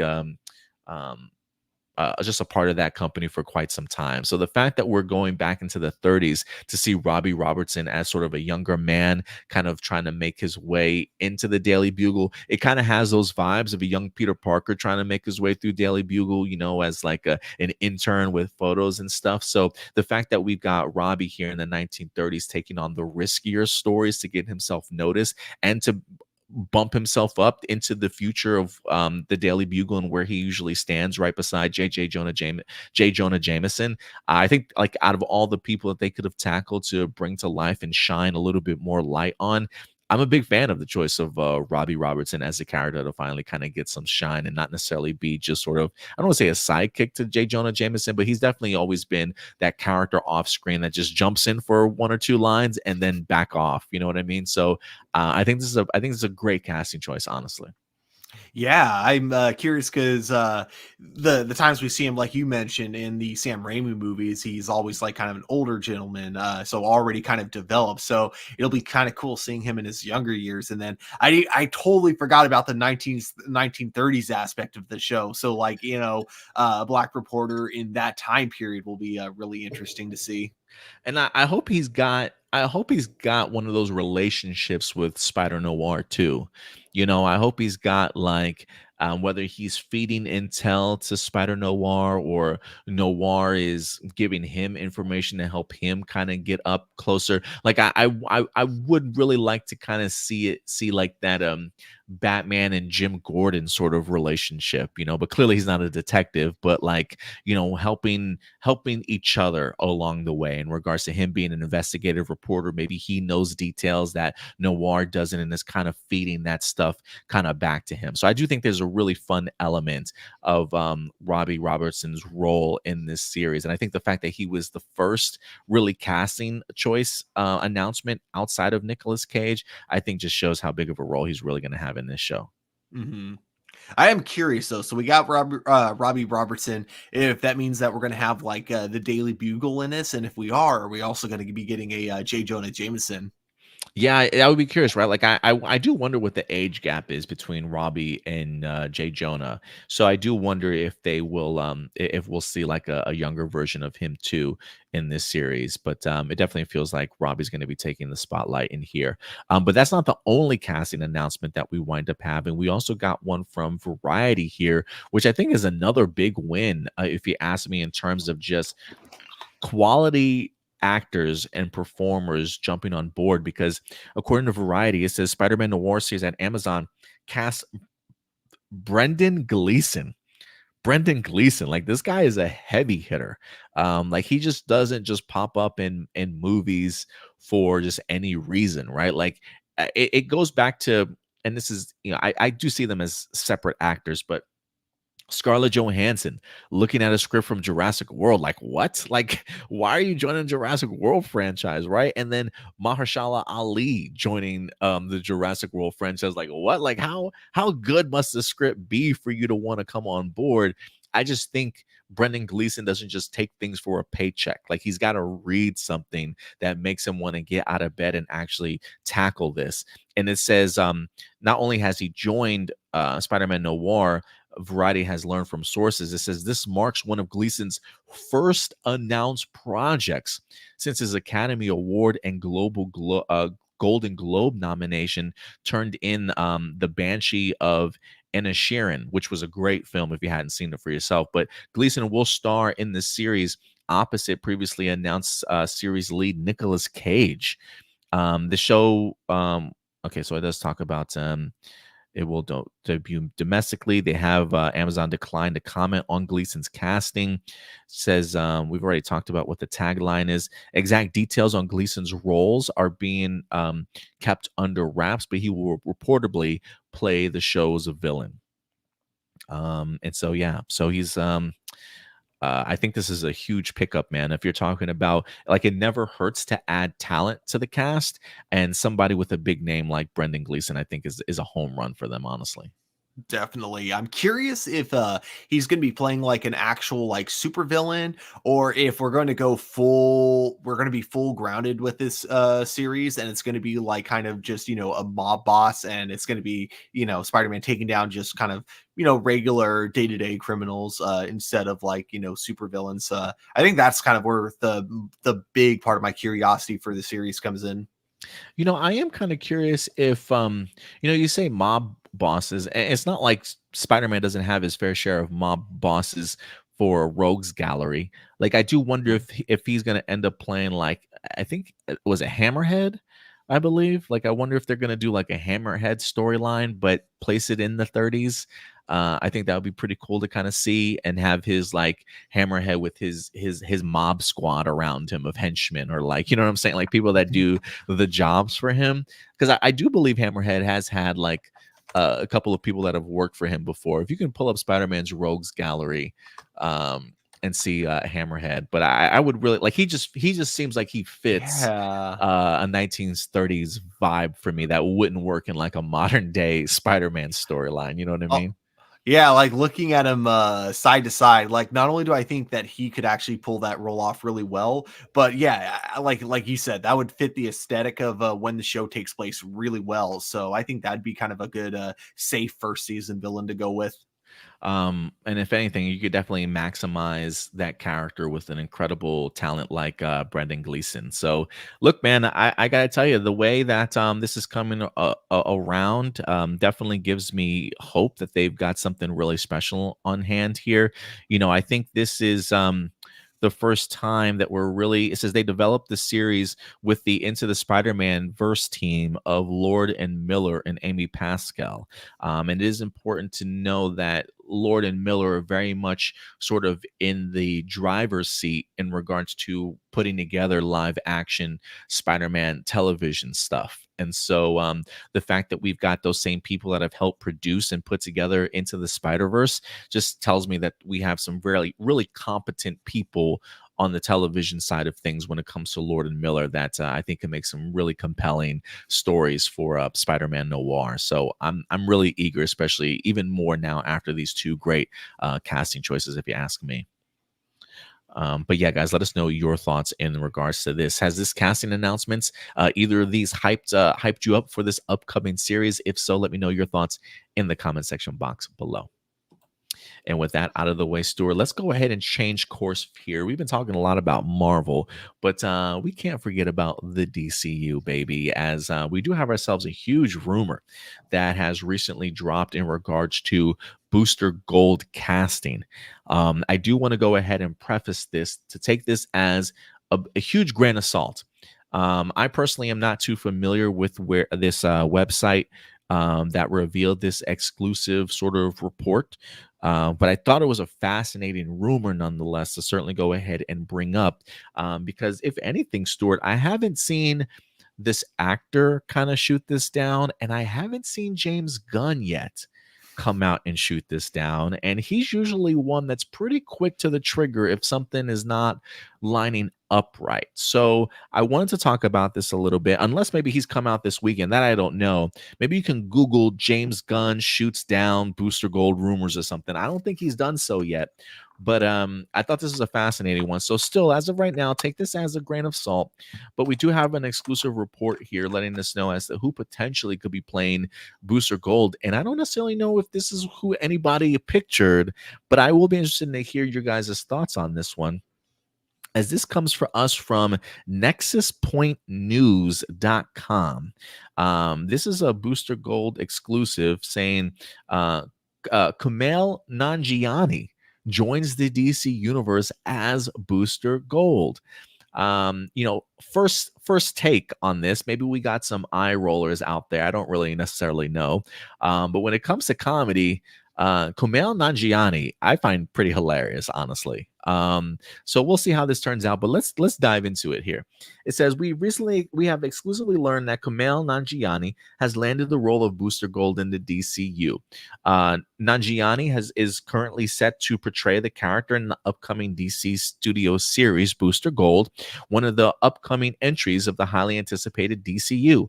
Nanjiani is best known for his roles as Dinesh in Silicon Valley, his fictionalized take on himself in his semi-autobiographical feature The Big Sick, and as Kingo in Marvel Studios' Eternals. It does say here Booster Gold, or Michael John Carter, first appeared back in Booster Gold #1 in 1986. Carter was a star quarterback at Gotham University until his estranged father came back into his life and made his throw his games to win bets.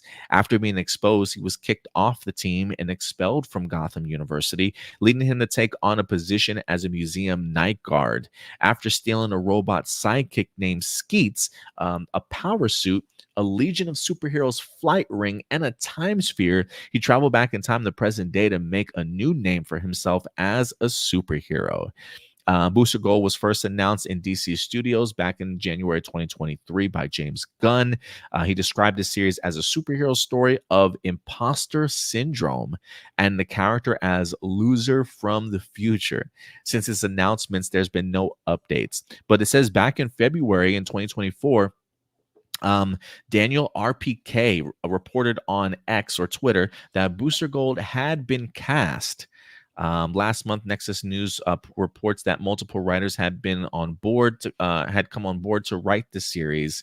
As reported, the writing team will consist of Danny McBride, John Sarcieri, and Jeff Fradley. So according to them, or according to Daniel RBK, not only has Booster Gold been cast, but apparently this website also believes that they have multiple writers that have come on board to write the series as well, saying that the casting has been solid since February of 2024, and this is their exclusive report that Booster Gold may in fact be Kumail Nanjiani. So with James Gunn talking about him being a loser from the future, and a story of Booster Gold and imposter syndrome, Stuart, I am bound to ask you, how do you like the idea of Kumail Nanjiani as Booster Gold himself, fan posted in this photo here?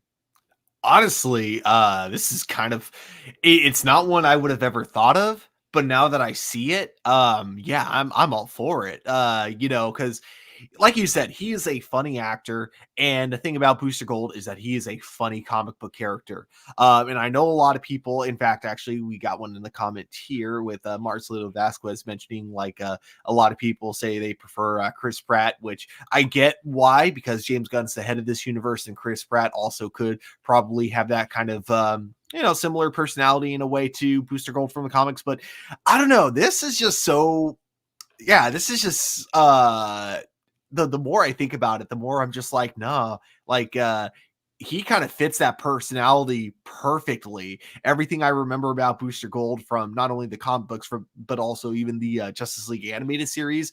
Like, I think Kumail would be the perfect casting for it if that's who they go with. Plus he's built also, which is another bonus, is that he's funny and he is built, so you could honestly just give him a comic book accurate skin tight outfit and he'll wear it, pretty well. Yeah. And as for the writing team, I'm curious. So I heard Danny McBride. Who were the other two writers that you mentioned? Let me scroll down real quick. John Sarcieri, Carcieri, and Jeff Fradley. Huh. Okay, I definitely haven't heard either of those two before. It says frequent collaborators who are best known for their work on the Righteous Gemstones, which my girlfriend's actually watched the Righteous Gemstones. She seems to really enjoy that series. It's quite funny, honestly, too. So that would make sense that they've been kind of brought on board if that's the case. It says Nanjiani, a friend of Gunn's, recently quoted. Okay, never mind. Anyway, but yeah, that's where the writers are most frequent collaborators, best known for the Righteous Gemstones. Okay. I should probably check that show out. But Danny McBride, he's got a lot of range when it comes to his writing because he's written both comedy and he's also written the Halloween movies, the specifically the trilogy of Mike Myers returning. And well, I didn't like the third one very much. I did think that the first movie and the first 10 minutes of the second movie were incredible. So I definitely think that if you want someone who can do some range, Danny McBride's the guy to go with. So yeah, everything I'm hearing from this so far all seems like good news. If it all turns out to be true, like I know it's not like news, this is more the rumor side of things. But if this gets confirmed later on, I will not be disappointed. You know, you said Danny McBride, and I was like, why does that name sound so familiar? And then I pulled him up, and I'm like, oh, dude, I've seen this dude in a bunch of comedies. Oh yeah, a bunch of comedies. I do like his humor. And it would make sense now that I know that he's also in the Righteous Gemstones, but I guess I didn't realize just how much of a role as far as like maybe writing that he probably did for that series or not. But you know, even though I don't watch it, I haven't watched all of Righteous Gemstones. The moments that I have watched are hilarious to me. So the idea of them coming on board to do a Booster Gold show, I think is like just so on the nose and just works perfectly. Oh yeah, he is a writer on the show too, not just an actor. So it makes perfect sense if they are in fact the writers for this show. And look, I'm gonna be honest too. You know, is Kumail like my number one choice for Booster Gold? Probably not. And yeah, I get the sentiment that some other people probably would have liked to have seen Chris Pratt because you know he's friends with James Gunn too.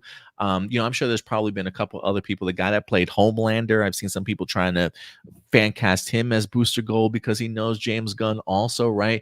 The number one that I've been seeing was Glenn Powell because he's been like everywhere recently. Yes, like Glenn Powell's either been in the running for like Booster Gold or Green Lantern sort of thing, right? So these are all so very on the nose for Booster Gold that I think I don't want to say it's too predictable, but I think James Gunn may want to go like a different route and have somebody that can kind of really bring that comedy element that's just like naturally funny in his own right. Not to say that like Chris Pratt certainly isn't, you know what I mean? But Kumail Nanjiani is not like the first person I would expect for Booster Gold.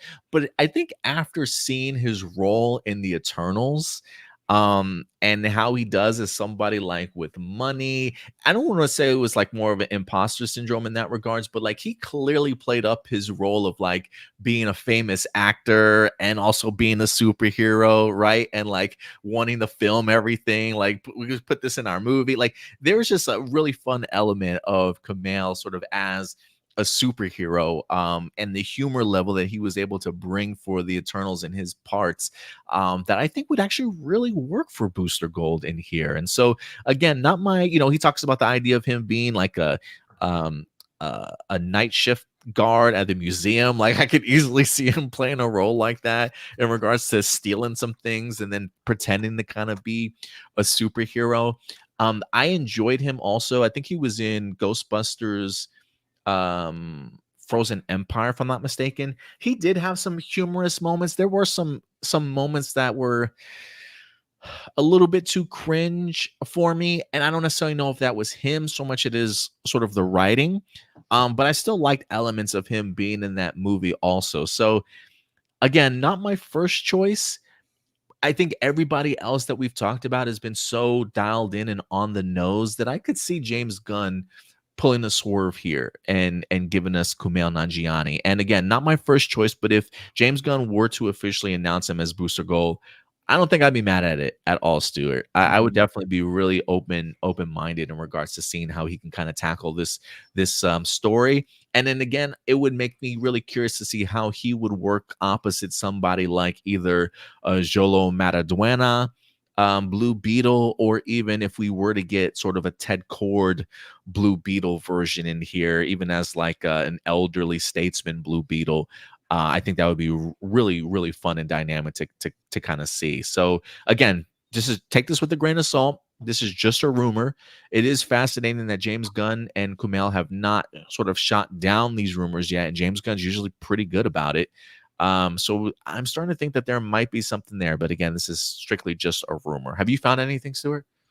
No, nothing to put it in concrete, but yeah. So if Kumail Nanjiani is playing Booster Gold, who would be Ted Kord?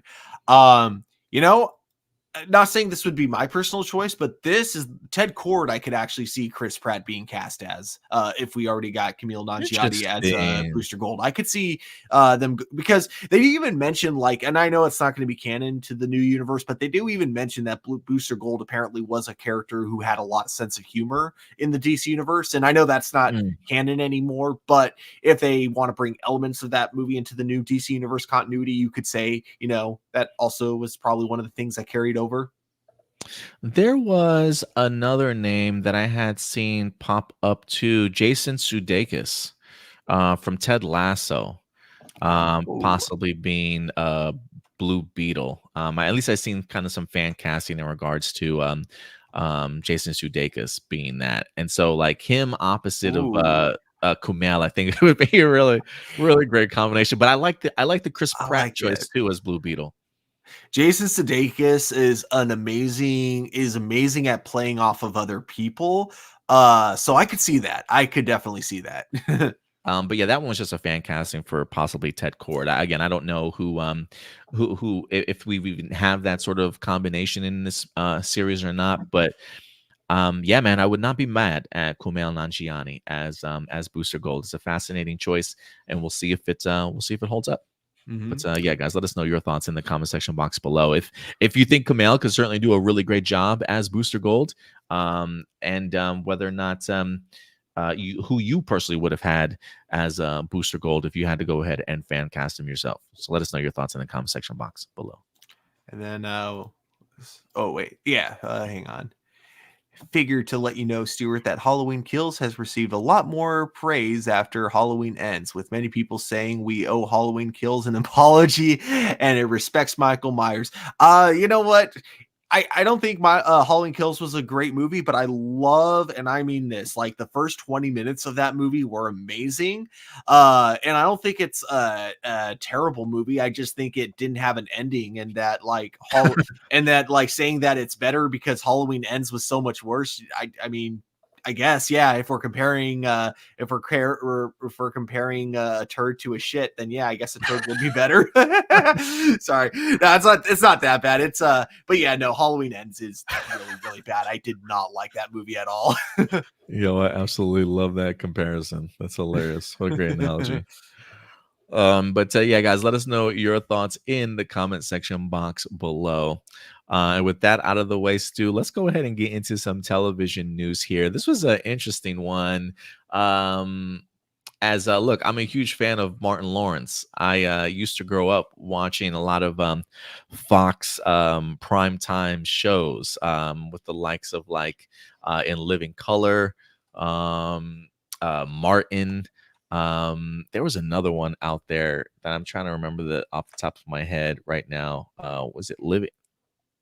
Was it Living Single? No, I don't think that was it. I have to remember. I have to find out the name of it. But Martin seemingly is coming back. Looks like Martin Lawrence has plans on reviving the Martin show in some capacity or another. This does make me curious, Stuart. When they say they're going to bring back something like Martin, the first thing that really kind of comes to my mind is Fresh Prince of Bel-Air. You know, like Will Smith wanted to go ahead and revisit Fresh Prince of Bel-Air, kind of act more as a drama instead of like a comedy sitcom. I don't know how well that series is currently doing, if it's still actually on television or not. But Martin apparently is set to go ahead and make a return. If you guys were big fans of the series, this definitely might perk up your ears and perk up your interest. But let's go ahead and dive into this article here, Stuart. This one actually comes to us from Deadline.com. It says, where is it? There we go. Martin prequel drama series in the works from Martin Lawrence, Bob Yari, and Wonder Hill Studios. So they're looking at diving into a prequel here. It says exclusive, the Martin cast reunion was a highlight of this year's Emmy Awards, tapping into nostalgia to bring the 90s sitcom back into pop culture conversation. The beloved comedy is now looking for a more permanent return with young Martin. a new hour-long drama series from Martin Lawrence and his production company.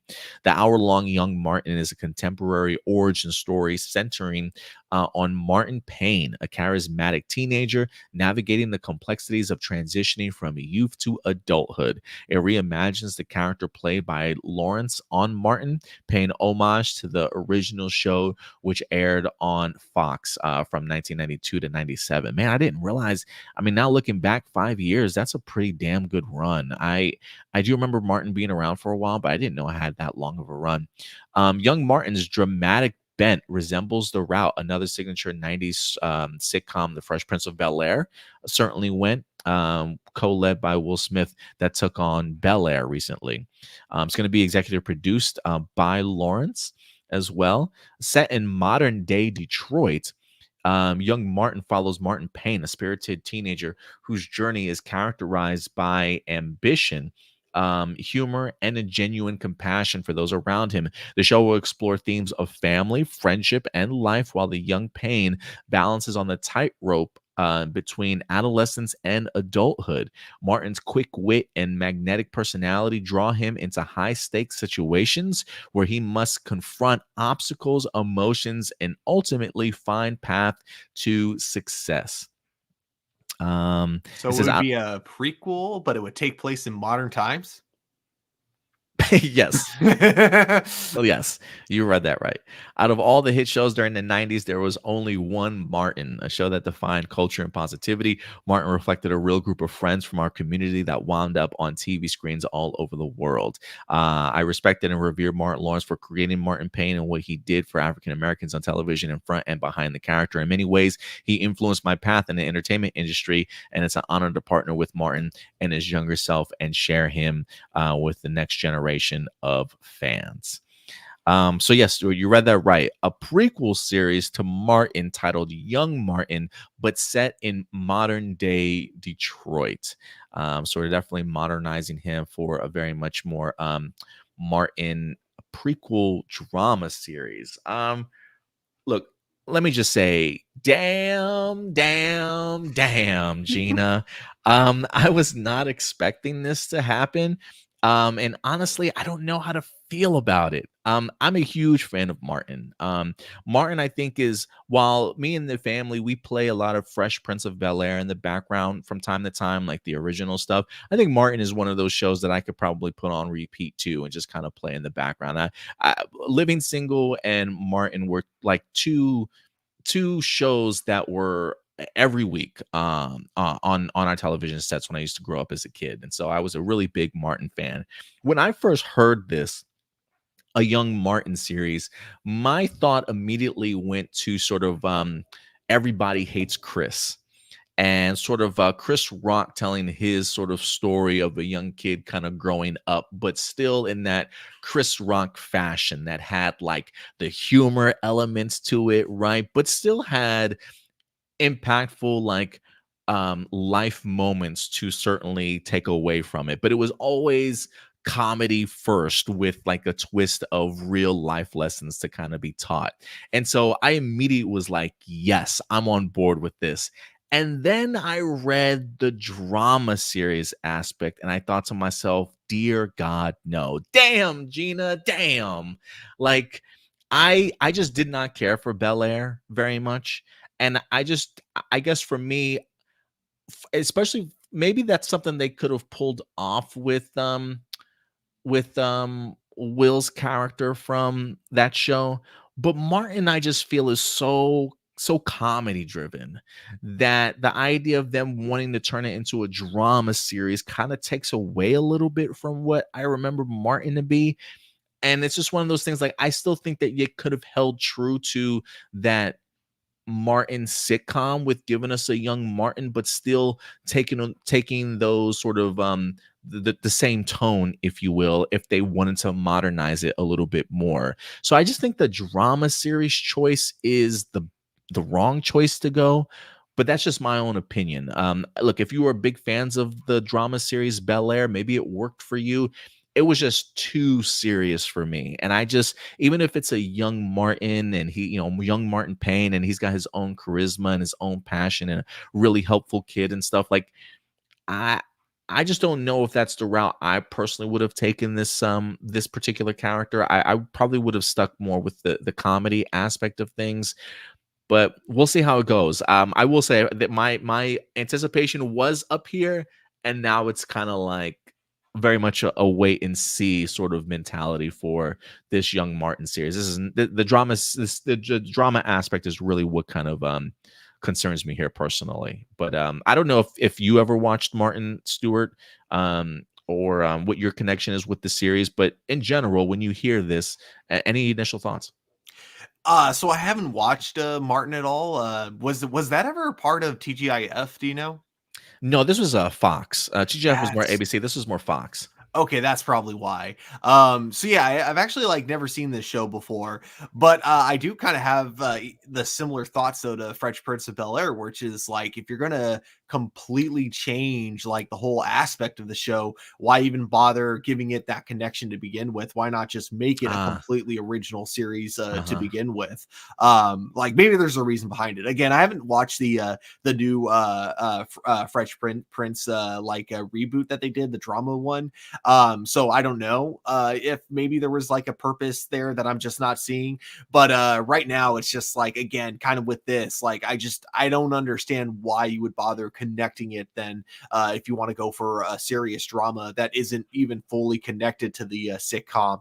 Why even bother trying to pretend that it's connected to it when it just seems like you want to tell, you know, an original story, but and it feels like you're only tying it to the sitcom because that's something that people know you for, and it's something that Yes. you think will get you some easy views or something. Yeah, I totally agree. I think it's like the name recognition alone is what they're counting on, but they want to create something very original, and they're just using the character's kind of name. Like that's just the vibes that I totally get from you there. Shout out to Jin Saku. What's up, Jin Saku? Hello Hello there. there. It's good to see you, brother. Thank you so much for certainly popping in today, man. He's been giving some tea on the Hasbro and Power Ranger situation going on with Netflix. I might have to go ahead and bring that up in the live viewer question portion a little bit and give you guys some details on what Jinsaku is dropping for us. But we'll definitely dive into that. But it's good to see you, Jinsaku, man. I miss you, bro. I'm glad to see you in here. I kind of curious to know what you think about the idea of Martin getting a prequel drama series titled Young Martin. If anything, they're going to be very much taking the influence of what they did with the Fresh Prince of Bel-Air and giving us a drama series like Bel-Air, but a Young Martin series as a drama series set in modern day, I think he said Detroit, if I'm not mistaken. But yeah, I'm kind of curious to know your thoughts on that, Jinsaku. But if anything, look, the cast of characters that were in Martin, like there's a part of me that really wants to see um what his friendships were like.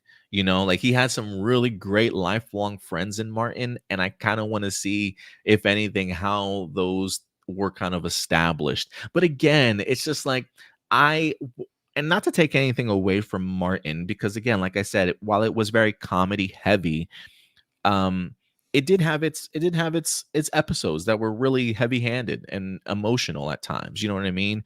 And so there's a comedy aspect of like just his relationships with his friends, and you know how he winds up meeting Gina, and you know Gina's best friend, and just how much they've kind of clashed. Like I want to see that at a younger age, but in comedy. Like I Mhm. I don't want it to be like so serious, like Gina's got a drug problem. Like no, I don't I don't want to dive into that sort of world. I really want them to deal with just you know, comedy, and then use that comedy to attack sort of bigger societal story beats that they kind of want to dive into. And so it's just a weird choice, man. Just a weird choice. And I guess I would have to see what the success is of Bel-Air for them to have seen Bel-Air and say, wow, a lot of people really like this show, or it's doing really great, that we want to also jump on board and kind of do that. So maybe Bel-Air is doing a lot better than I personally am even aware of.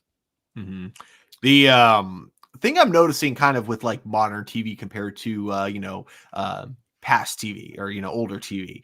Is with older TV, you would have like a few episodes every season that of like a comedy show or sitcom, and they would tackle like a really serious subject matter, and it would feel extra heavy because it comes from a show where it's so lighthearted and you're used to it being like really fun, and so it just makes the heavy stuff hit that much heavier. Yes. And I think what's kind of happened is that audiences who grew up on that kind of show are remembering those episodes, and we're in those episodes, and they're like going, I want to write an episode like that. And those have become the current writers of modern television. So the problem is like everyone wants to write the episode that everyone remembers. And so because of it, like when you have episodes, when an entire series is there to handle like the heavy subject matters, and if they're tackling it every episode, I feel like the impact isn't there as much as it could be if you were to have those type of episodes in a show that isn't really meant for isn't really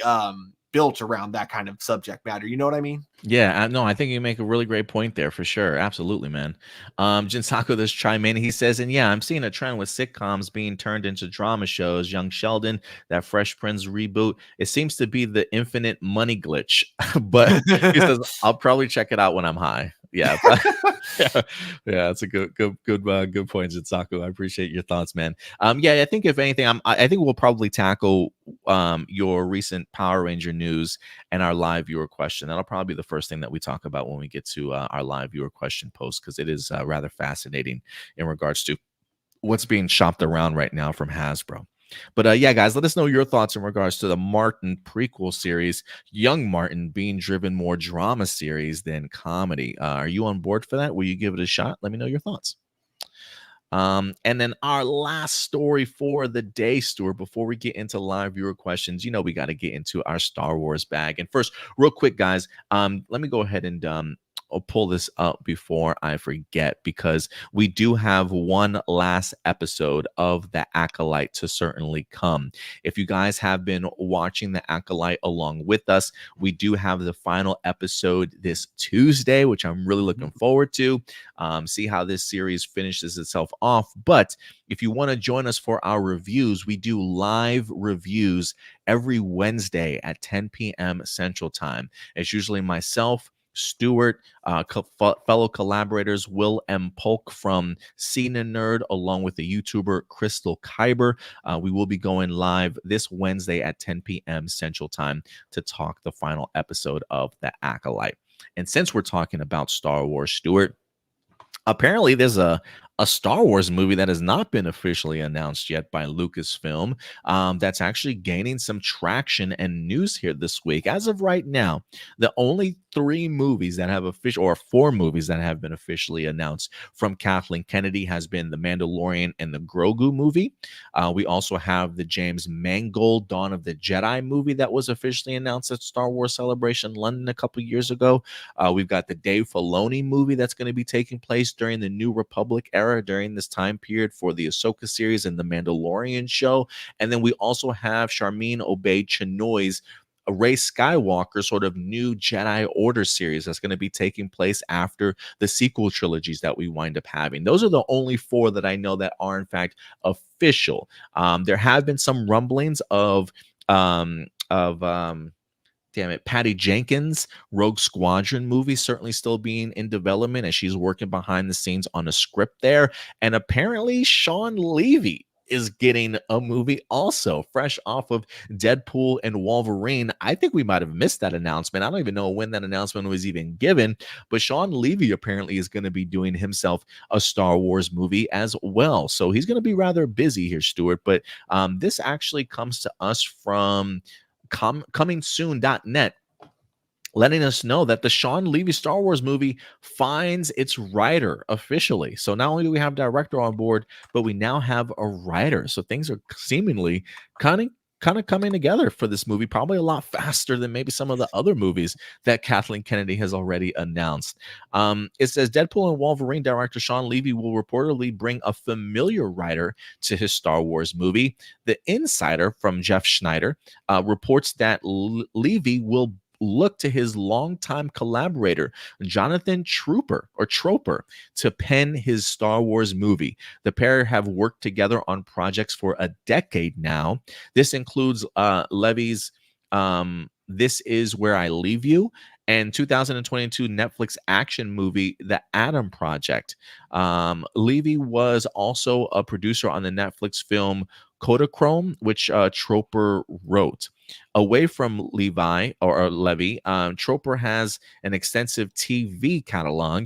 He's a creator and showrunner of the show Banshee Warrior and Your Friends and Neighbors, and he also served as a showrunner for writers on Jason Momoa's See over at Apple Television.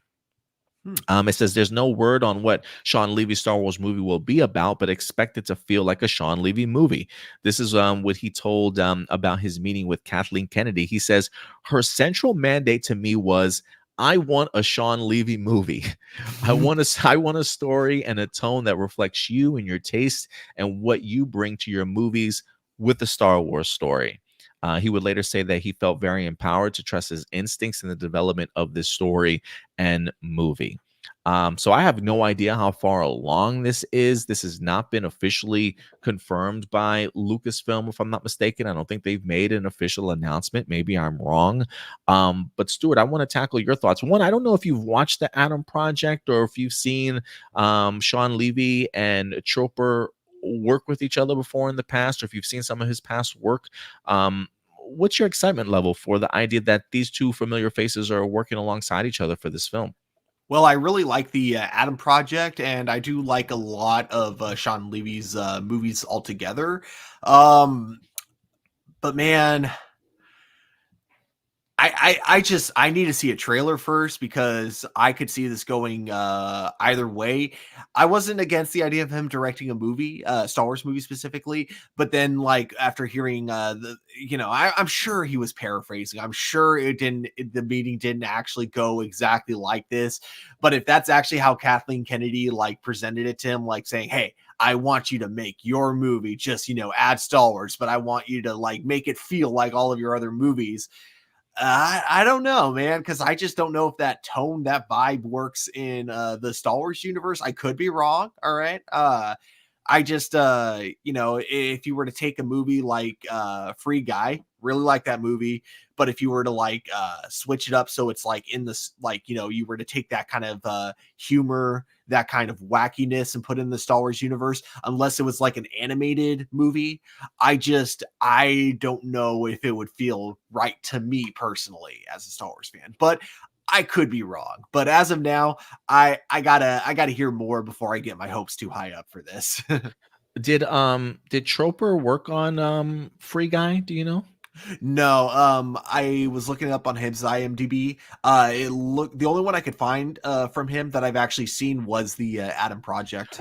So with that in mind, because again, I do think while Shawn Levy definitely does have sort of like his own distinct directing style, if he didn't write necessarily Free Guy, but this writer wrote Adam Project, could you see sort of like the elements of an Adam Project in a Star Wars movie? I definitely could, especially if they go for kind of like the family connection that we get in other Star Wars movies, which is something that's always kind of been a theme with Star Wars. I think that was really well written in the Adam Project, and if that's kind of like what they go for, I could see that kind of story vibe working really well. That's interesting. Yeah, I if they have that sort of element, I would be kind of curious to see what other movies that they've actually done together. I still haven't had the opportunity to see the Adam Project, but it is one that's on my list of eventually I will get around to checking it out. Because I do want to. Haven't. No, I haven't. I am a big Ryan Reynolds fan, and I did see elements of the Adam Project that looked fascinating to me, but I haven't checked it out yet. I mean, the movie's got my name in it; like it should be almost a given that I've watched this movie, but I certainly haven't watched it yet. But it's definitely on my radar for sure. So if you think that they can take some of those elements from a film like that and make it into a Star Wars world, that does kind of fascinate me a little bit. I think for me, my only concern here is. And again, I'm not going to get on Kathleen Kennedy for this because they have not made this as an official announcement yet, right? So if this movie falls to the wayside or we don't hear anything for like another 3 years, it wouldn't surprise me. But I just feel like Shawn Levy is becoming super in demand.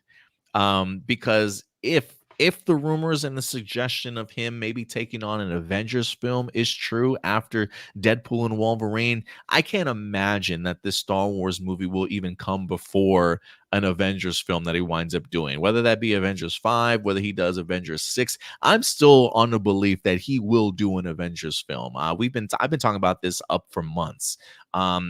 So if he doesn't, then maybe that'll make way for Star Wars. Maybe that's why Lucasfilm hasn't made any announcements as of yet. Maybe they've just kind of approached him and kind of seen like, hey, let's work behind the scenes. Let's kind of really flesh this out and see what this can kind of turn into. So if this falls by the wayside, I'm not going to get on Kathleen Kennedy or Lucasfilm's case because this hasn't officially been announced yet. But it does seem as though Disney really enjoys working with this guy.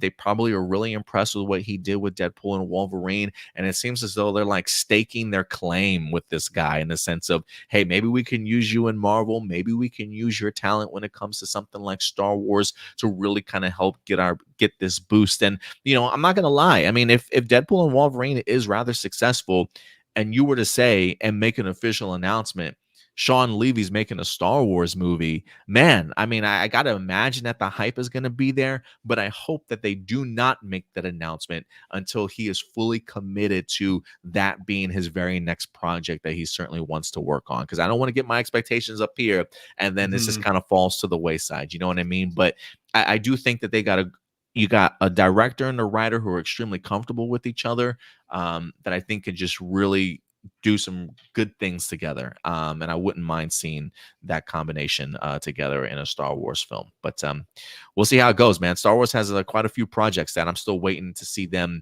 get off the ground. Like this Charmin Obey Chinoy movie. The Peaky Blinders writer, you know, was attached to this movie months ago, if not like sometime in the middle of last year. I can't even remember when they announced it.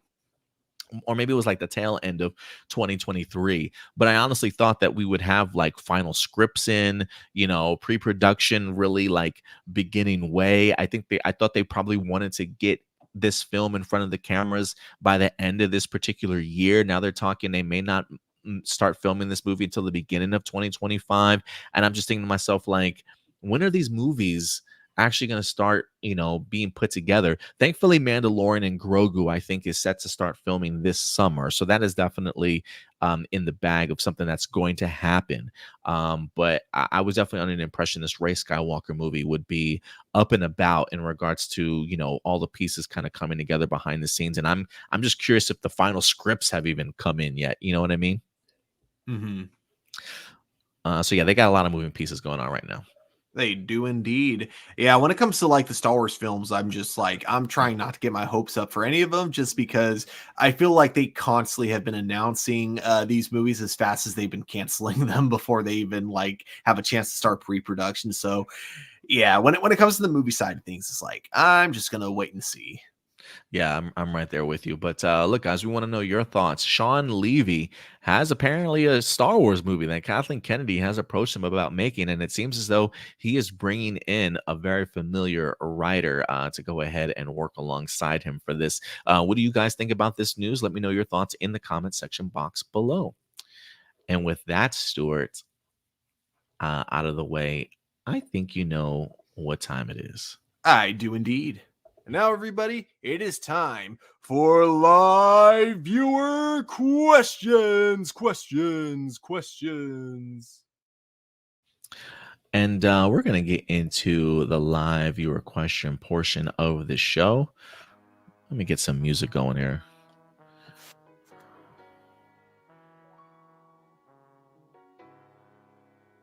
Go ahead and put this up. If you want to submit your live viewer question over, you certainly can. If you still yeah, can you hear me now? Okay, there we go. Now it's in. Okay, there we go. All right. If it's too loud for you guys, let me know in the comments section. I'll go ahead and lower the music if you need.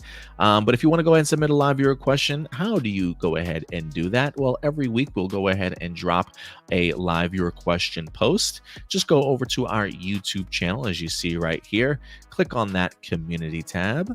And you will see a live viewer question post. So we usually drop it every Saturday for you guys, so definitely pay attention there. And you can always submit any kind of questions that you have for us. We'll answer pretty much anything. Let me go ahead and post this up. And before we begin live viewer questions here, let me go ahead and bring up I didn't get a chance to scan these questions beforehand, so I do wonder if anybody's got any questions about the Jinsaku news that dropped. If not, let's go ahead and bring it to people's attention, because I do feel like we tend to get some Power Ranger questions in here for this segment of the show. So I feel like this might be like the best time, since it didn't make one of our top stories. It probably should have, to be quite frank with you. But let's go ahead and bring this up real quick. I don't know why I shared this screen and not the other screen, but I'll bring up the live viewer questions here. This is from Jinsaku. Usually always has some great sources and leaks behind the scene. Great source of information for what's going on. This was posted July 13th. Yeah, so yesterday. He said, tonight I will reveal the full plans of Power Rangers season 31 plus 1 minus 31 that's being shopped around. So he says there was a meeting that took place between Hasbro and Netflix on Monday, June 3rd, about the future of the Power Rangers IP. And now we had talked about this before, guys, that Netflix wind up walking away from the new pitch from Hasbro, and it seems as though Monday, June 3rd was this meeting between them. It says Hasbro stated they no longer wanted to continue to reboot due to it being a financial risk, and that they wanted to take the brand in a new profitable direction that included, you guessed it, a new Mighty Morphin show. The new show will be the new show will be a complete remake of the 10 most iconic episodes from Mighty Morphin Power Rangers Season 1. A new group of faces being cast as Jason, Zach, Billy, Kimberly, Trini, no Tommy. It will have the same tone of the original 90s show, just set in modern times. Think sort of Once and Always. So he's talking Day of the Dumpster, High Five, A Pressing Engagement, I Guy, Happy Birthday Zach, Foul Play in the Sky, were the first 6 episodes being pitched to start the series, while the last 4 episodes being determined later. It'll be a cheaper show and most likely on the same budget level as Once and Always. It's still aimed at kids and will be part of a new launch of Power Rangers with a new logo with games, comics, and show potentially coming in 2026. Netflix turned it down, and it's now being shopped to other studios.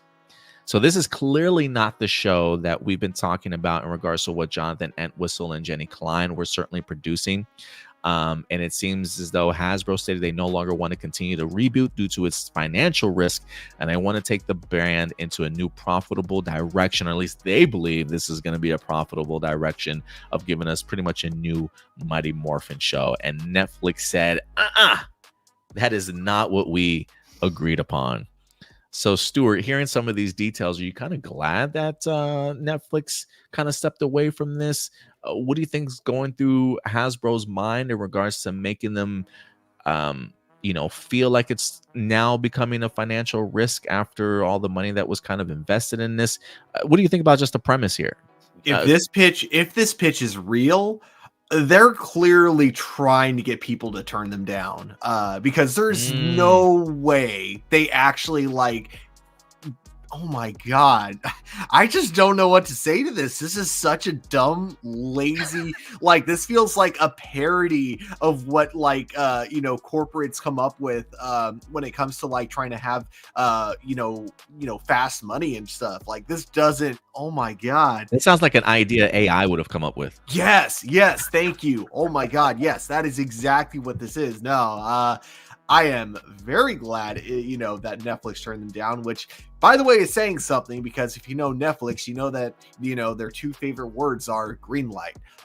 So if you get turned down by Netflix, that's bad. This sounds absolutely just really dumb, lazy. If you're gonna go back to the original Mighty Morphin, if you want to reboot it, awesome. But you got to do something new to it. You can't just reboot it and then remake the exact episodes that have already been done, but set in modern day. That is one of the laziest decisions I've ever heard, especially if you're going to do it with the same vibe, same budget, same everything. And it's just like, no, at that point, just make a new season then. Don't, if you're gonna, like, I'm cool with the idea of the show continuing. Like, I would love Power Rangers season 31 to keep the same budget as the Power Rangers TV show. I'm cool with that, but don't give us a reboot then. If you're going to go that direction, give us another season. Or if you are going to give us a reboot, give us a new story with that. Don't retell the same episodes we've already gotten. Like, wow, this just is unbelievable. I'm sorry, man. This is so stupid. It kind of blows my mind. Yeah, bro.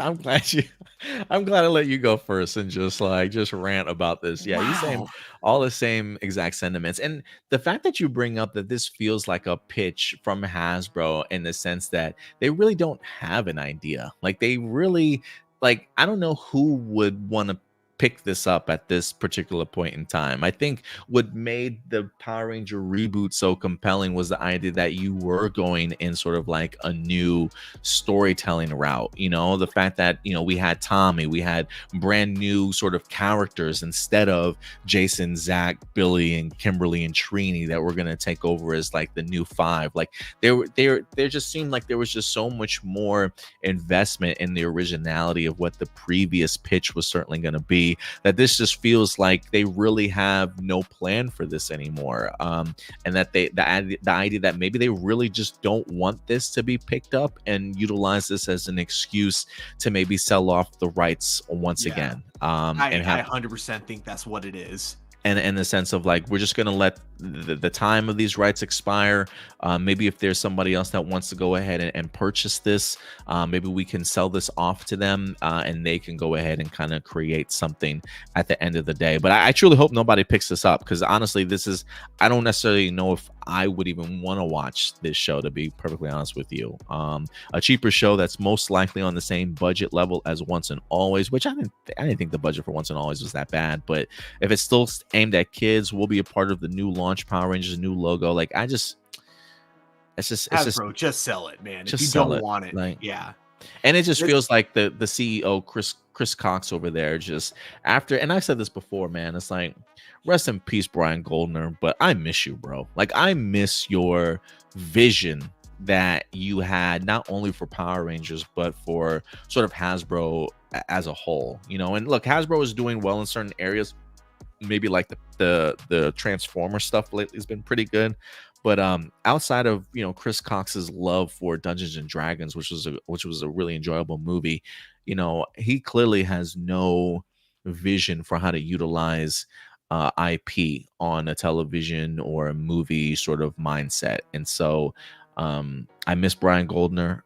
This is terrible that this is kind of happening under Chris Cox's watch, but I really hope everybody passes on this new pitch, and somebody that actually has a passion for Power Rangers or a really unique idea and maybe understands the franchise can really make something like this work. It's just a shame that Jonathan Entwistle, Brian Edward Hill, and Jenny Klein spent like so much time on putting this together, that this is what their work has now kind of turned into, and it's feels very much like a disaster. So I don't blame you, Netflix. I don't blame you. Not at all. Hasbro needs to hire us as the new James Gunn and Peter Safran in Power Rangers. Yeah, I mean, look, there's probably, you know, I definitely would probably get, let me get Joe Deckelmeyer from Screen Rant in a room along with Jinsaku. Maybe I'll put those two in charge of Power Rangers going forward, man.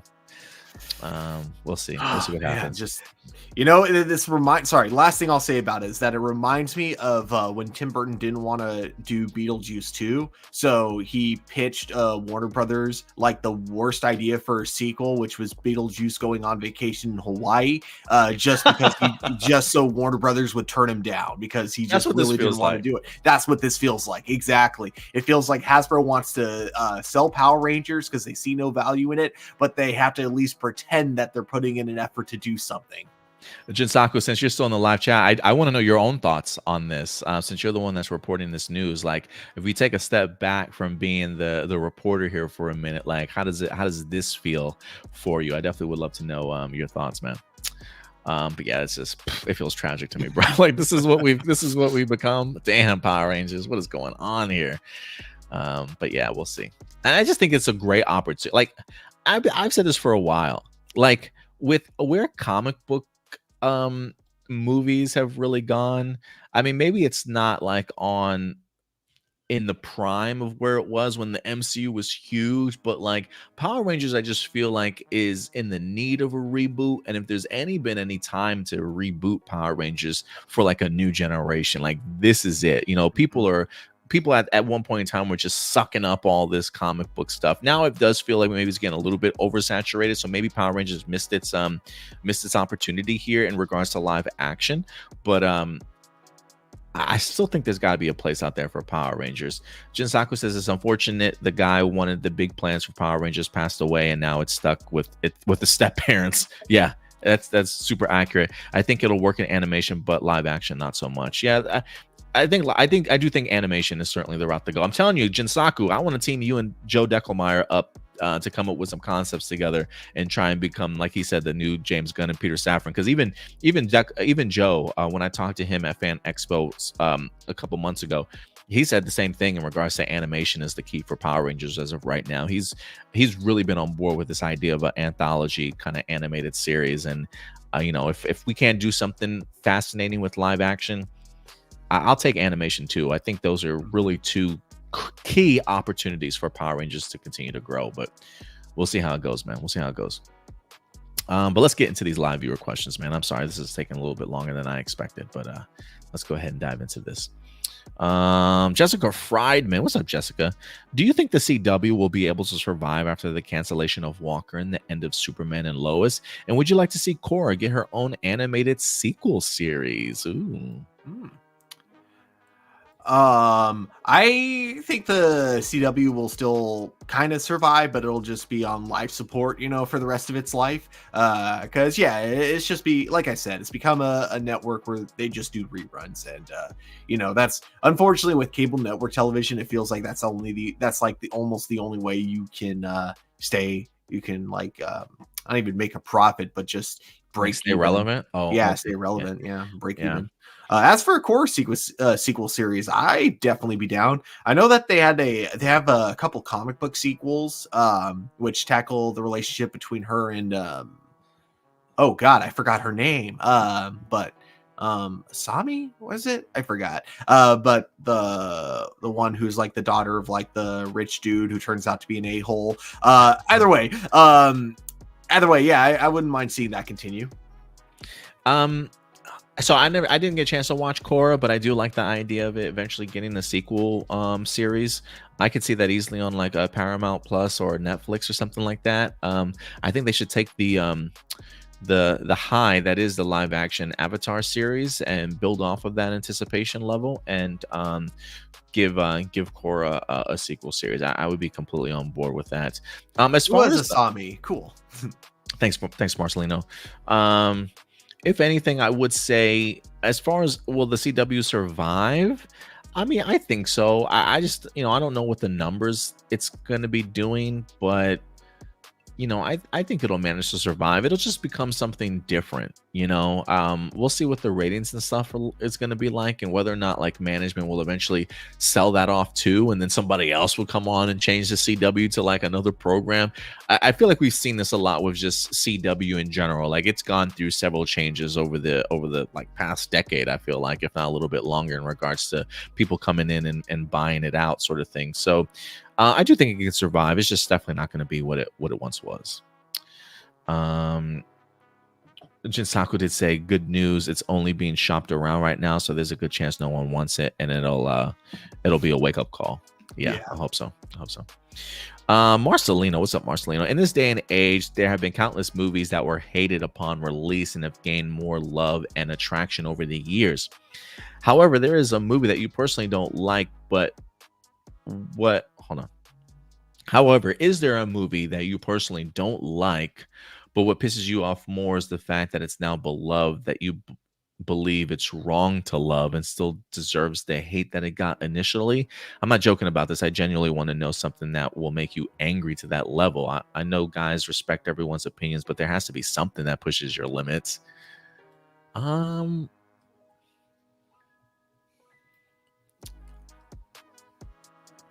just do things push my limits, yes, but I've never been one to like shit on anybody else's excitement for stuff, if that makes sense. You know? Yeah. Does some things maybe get under my skin? Maybe, but I don't think I'm vocal enough to care to say it. Like a movie that you personally don't like, but what pisses you off more is the fact that it's now, but like that alone, it isn't me. You know what I'm saying? Like I can't like, or I can't dislike something so much that the fact that other people now like it or find it beloved, like I don't have that type of energy as a person to be like, you're fucking wrong. That is the dumbest thing I've ever heard. How can you possibly like that's not me. That's just not me. Can things push my buttons? Absolutely.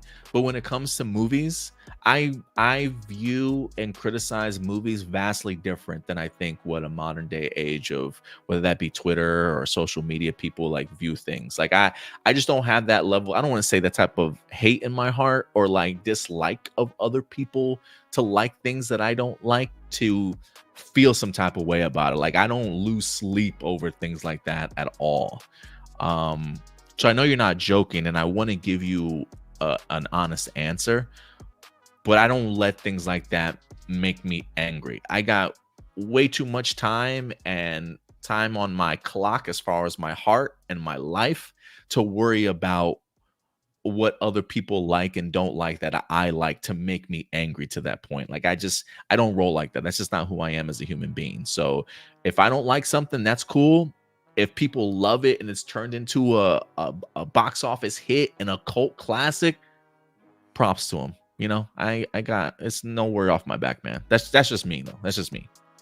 Yeah, you said it best. It's too much energy to get mad at like people for liking something that you don't like. If you were to ask young me, like 18-year-old me just starting his job at the movie theaters, that me would be like, oh my god, you actually like Terminator Genesis? Get the fuck out of here. Or sometimes if I'm working box office and someone's like, oh, can I get a ticket for Pixels? I'll be like, are you sure? You know, that's not me anymore. All right. But that was young me. That's that. Yeah, that's that. And you make a good point. Like, that's that young energy. You know what I'm saying? Like, that's that, you know, I've spent 20 years after that just growing as a person. I got other things going in my life right now. Like, I just don't have that time and energy to worry about something like that. And I'm just a believer that movies are just subjective. You know, like movies are art. Not everybody's going to like the same things. People are going to enjoy things about movies that I hate, that I didn't see, or that I just don't read the same way, that they're going to take away and maybe love a movie for. And if they love the movie for that reason, that's cool. I don't want to yuck on anybody's yum. That's just not who I am as a person. If you have a legit criticism or a legit like for something that I am not a fan of, awesome, bro. I'm glad that you enjoyed the movie as much as you did. I wish that I could have enjoyed that movie that same way too. I just didn't. I just don't got that level of energy, Marcelino. I'm sorry. If I did, I wouldn't get along with my dad because my dad literally loves every movie ever. Like, it is impossible for him to be mad at a movie. It's great. Yes, I know exactly which movie you're talking about. See, I'm not mad at people who like that movie. I'm mad at people who made that movie. see, and not even mad's the wrong word. I'm just like, I don't know. There are some movies out there where, you know, the message is just like so wrong, like objectively wrong. And maybe I'm not mad that it got made. I'm just really disappointed that someone gave them money to make it, you know? I get you. And that's definitely one of those movies where the message is objectively incorrect. Yeah, no, that's just my answer. Hopefully, I don't know if that answers your question fully, or maybe not the question that you were hoping for, but yeah, that's just me, Marcelino. I just got a different vibe, you know. I just don't, yeah, I just don't, things like that just don't really bother me.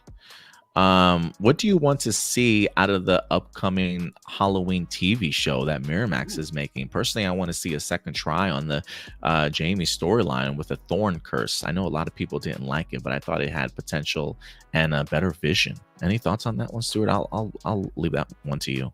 Dude, that would man, because we've seen like several different continuities when it comes to like the connection between Mike Myers and Jamie Lee Curtis's character, whether or not they're related or not. Like in the new one they're not, but in the originals they were. But honestly, I'm cool with them kind of taking a step back, going more like kind of a similar route to the Rob Zombie movie, where we get a little more into Mike Myers at a young age, but making that into a TV show. Personally, that's something I would kind of like to see a little more of that. But yeah, I mean, if they wanted to tackle the curse of Michael Myers and that whole thing, I'm cool with that. That would be interesting. I feel like you would just have to kind of reboot it though. If you're doing it that way, you wouldn't be able to keep it in continuity with that specific line of movies, just because I don't know, it'd be hard to tell a new story without like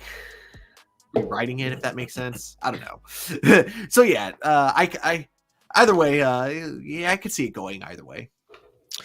Yeah, I'm just not a big part of the franchise so much. I mean, I've seen a couple movies here and there, but I don't really have an opinion on the direction that it goes. As long as it holds, look, I just make a good television series, man. I just want something that's horrifying, that's got some violence for sure, that doesn't necessarily hold back. But give me a good story that fits into the lore, and I'm okay. Here's my idea for a Tokuger adaptation. I would incorporate the multiverse, where our Rangers go from universe to universe.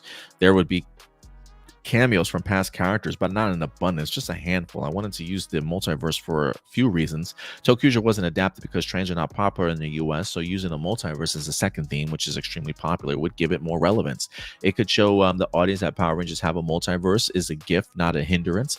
And if any future writers wanted to tell their own stories but didn't want to take place in the main timeline, audience could have an easier time accepting and embracing it. That's true.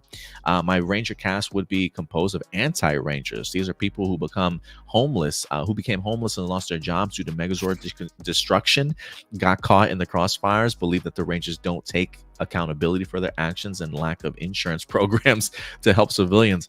They hate becoming Power Rangers and are only doing so just to help civilians in ways that the Rangers don't. Interesting. In a way that they're trying to show the Rangers how to properly be Rangers. Throughout the series, they meet past Rangers who help them develop and teach them how to respect the Rangers' legacy. The base would be a train Zord that constantly travels from universe to universe. The Tokuger symbol would stand for Trail Quest Gateway. Ooh. The imagination would still be used, but it would be more grounded. Some of the comedic elements would be carried over, but anything too extreme would be cut out or replaced with original footage. Whenever imagination is brought up, one of the Rangers would point out how stupid that sounds, but learn to value it. Learning the source of their powers comes from something innocent and childlike, and not some ancient curse or some other dark conspiracy, as they once believed shows them that the Power Rangers aren't so power hungry. For the villains, the twist would be that they were once human who were also anti-Ranger, but let their hate consume them, creating the dark side of imagination. Baron Nero would still be used. Madame Noir would be replaced with an original character, and Greta I remove entirely. The villain's plan would be to try and convince the people of the multiverse to turn against the Rangers, and frequently try to convince the trained Rangers to join their side. The Purple Ranger will represent the dark side and would be a huge role in the final 10 episodes. In the end, the villains are defeated and the Rangers renounce their anti-Ranger prejudice. The veterans who appear finally acknowledge their faults, taking responsibility, and promise they'll do better. The trained Rangers open up institutions to help civilians who are victims of collateral damage throughout the multiverse after coming to respect the Power Ranger legacy, while also not abandoning their original goals and principles, therefore preventing them from becoming the villains they fought throughout. What do you think? I fucking love it, Marcelino. Like, I legit love that concept. I'm a big fan. I like the idea of the anti-Rangers mindset and having both parties, whether it be legacy parties or the anti-Rangers, learn from each other and get really valuable lessons to help them appreciate their powers. You know, having the legacy Rangers appreciate the idea of like, you know, maybe we could do more as Power Rangers when it comes to the victims and the civilians of, you know, these battles that we have, and the anti-Rangers really starting to embrace the concept of being Power Rangers and the legacy, but also staying true to why they became Rangers in the first place. Like, there's something cool about the reluctancy of them and then eventually coming to accept the powers that they are and understand them and how they're being utilized. So you really uplift both groups of people while having a group of villains that they're facing off against. I dig it. I love the idea of the train too being the commute between the multiverse. I think that's a really smart way of utilizing it. I'm a big fan. Yeah, definitely. Love. Yeah, that's actually incredibly creative because, like you said, trains aren't as popular here in the U.S. as they are in Japan, but the multiverse is. And then also, yeah, I'm a huge fan of villains representing something that the heroes can potentially become. So when you have the idea of they both don't like the Rangers, I think that's actually a brilliant like a direction for that. Yeah, I agree. Doomsday, do you think it's absurd how people criticize you for liking something that a majority of people hated? Because to name a couple, I really enjoyed the Marvels in both seasons of Ninja Steel, but instead of having my opinion respected, I get criticized and judged for it just because it's objectively bad. And look, man, we just talked about this, right? Mm-hmm. It's not objectively bad. Like, I don't care how bad something is. Somebody will find something to enjoy out of those movies. I mean, I don't know, Stuart, do you think that are things out there that are just objectively bad? Because I still view movies and television as subjective. Like, I still look at them as very much as art, and things hit people differently and you view things differently from your perspective.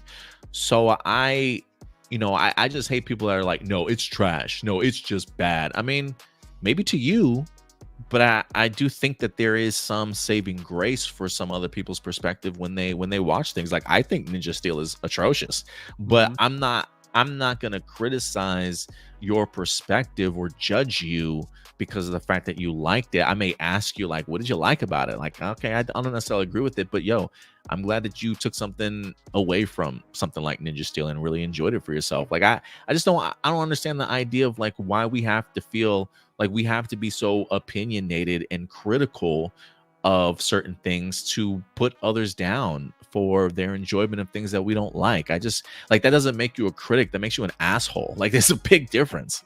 Yes, definitely. Yeah, no, I agree. Nothing.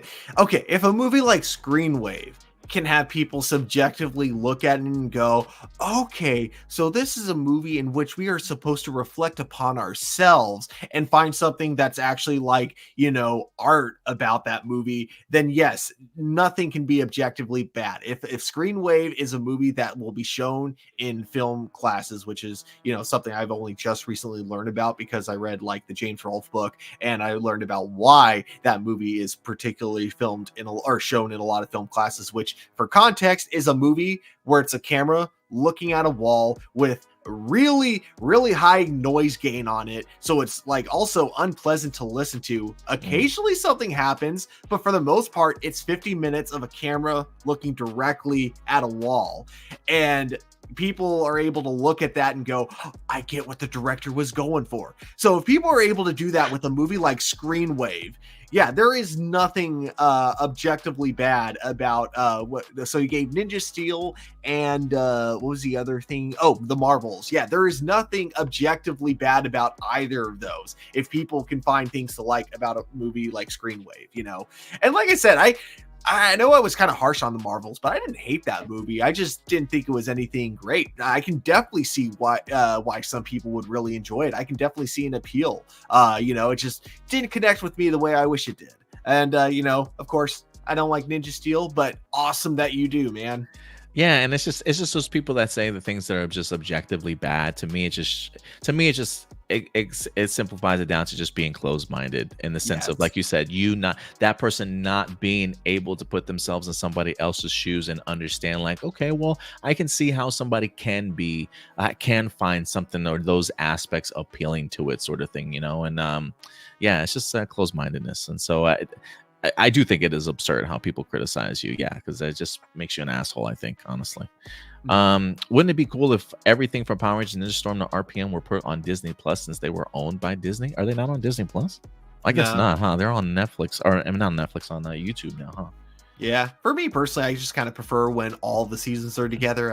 I definitely wouldn't want to have like a thing where Netflix has seasons 1 through or Mighty Morphin through Lost Galaxies, the rest are on, or the Disney seasons are on Disney Plus, and then the rest are on Paramount Plus. Yeah, no, I totally agree with you. Do you feel like it's nice whenever a Sentai season ends up coming out at a right time? Two examples being Gokaiger around the same time as the Japan earthquake and tsunami, resulting in the show being a way of togetherness, and Karameja around the time as COVID-19, resulting in the show being a way of bringing light to the world of darkness. I think, wow, I forgot Karameja came out during COVID. I mean, that could be maybe certainly helped raise the bar as to why Karameja is so beloved. I mean, it's a great series in and of itself, for sure. I find Karameja is like a top tier Super Sentai series for sure, along with Gokaiger. So yeah, I think it's pretty cool. And it's not just Super Sentai seasons when it comes out at the right time, but I just think shows in general, I think when they can like tap into either like a particular moment in society, or fresh off of a disaster or something that's happened in this world, people can really come together over televisions and movies and things like that. So yeah, I love when that happens, not just for Super Sentai, but just in general. Mm-hmm. But I'm glad you pointed that out. I didn't realize that came out during the earthquake and tsunami, though. That's crazy. Blossom. Do you guys remember the Beetleborgs? I might have explained this before, but how would it be if my Tokugers meet those 3 typical of average kids as adults? That way down the road for an arc I dedicated to Saban's other Toku heroes while imitating the past Ranger morphs.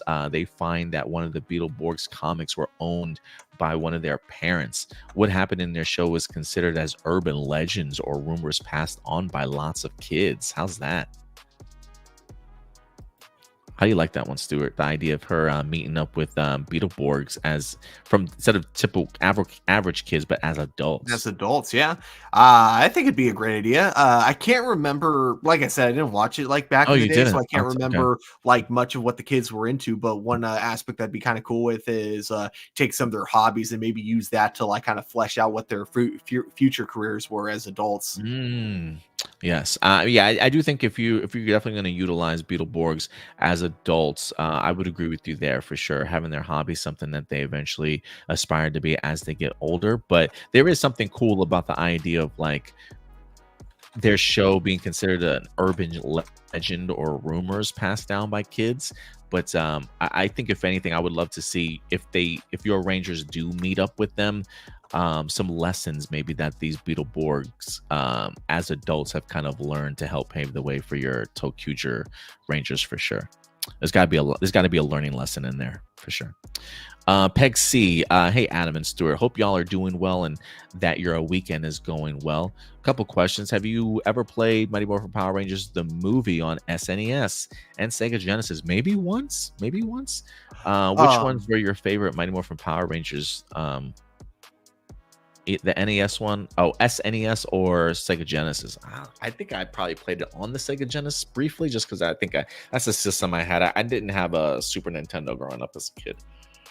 I played the Super Nintendo version of it wasn't the one based on the movie, it was the one based on the show.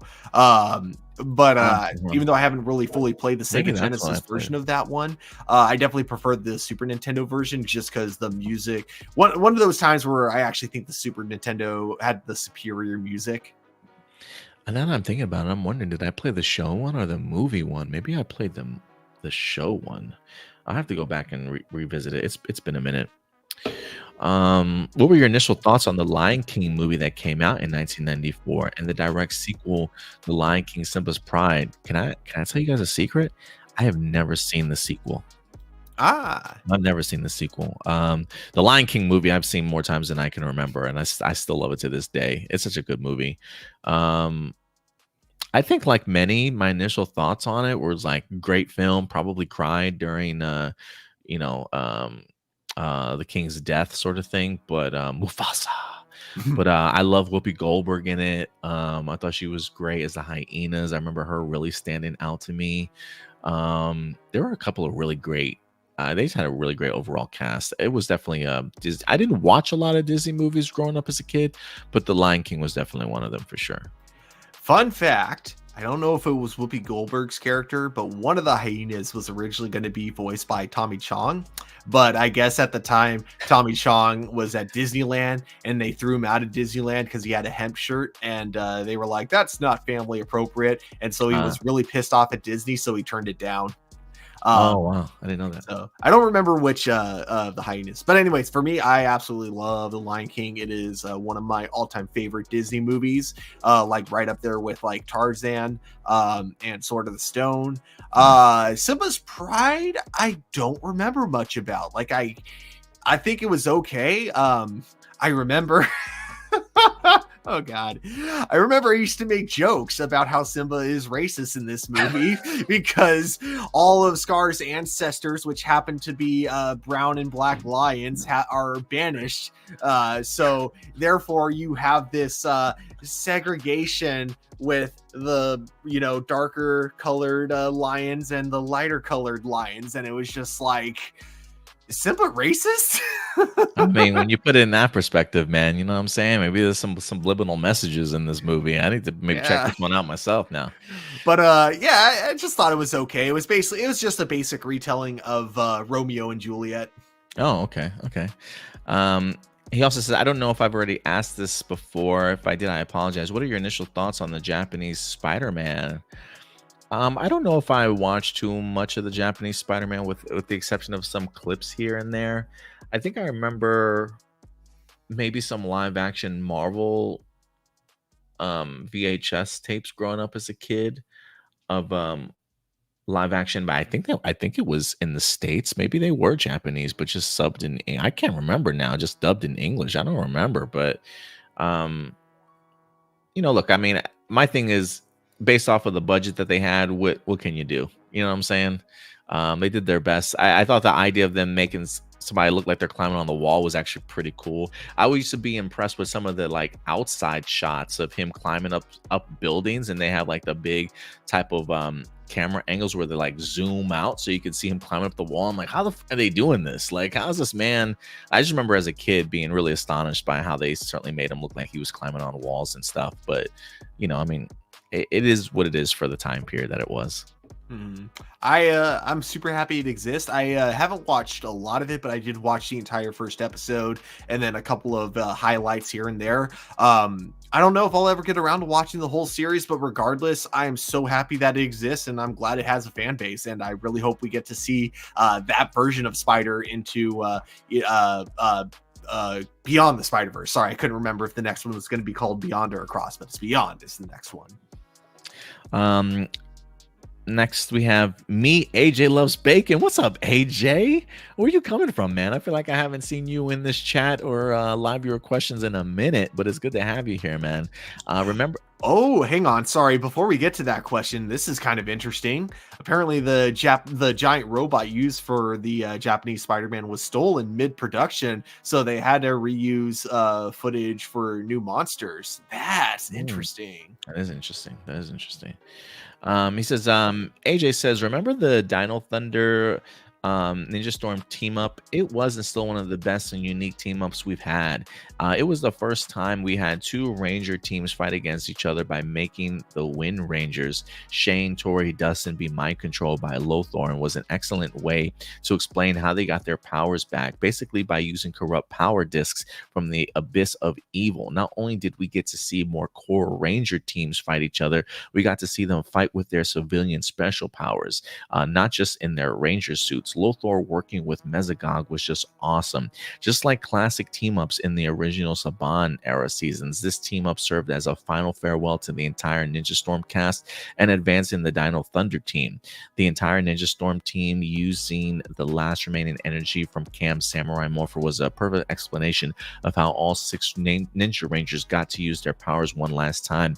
I even love the little tongue-in-cheek moment between Mara and Cassidy calling each other pretty because they were both played by the same actress, Katrina Devine.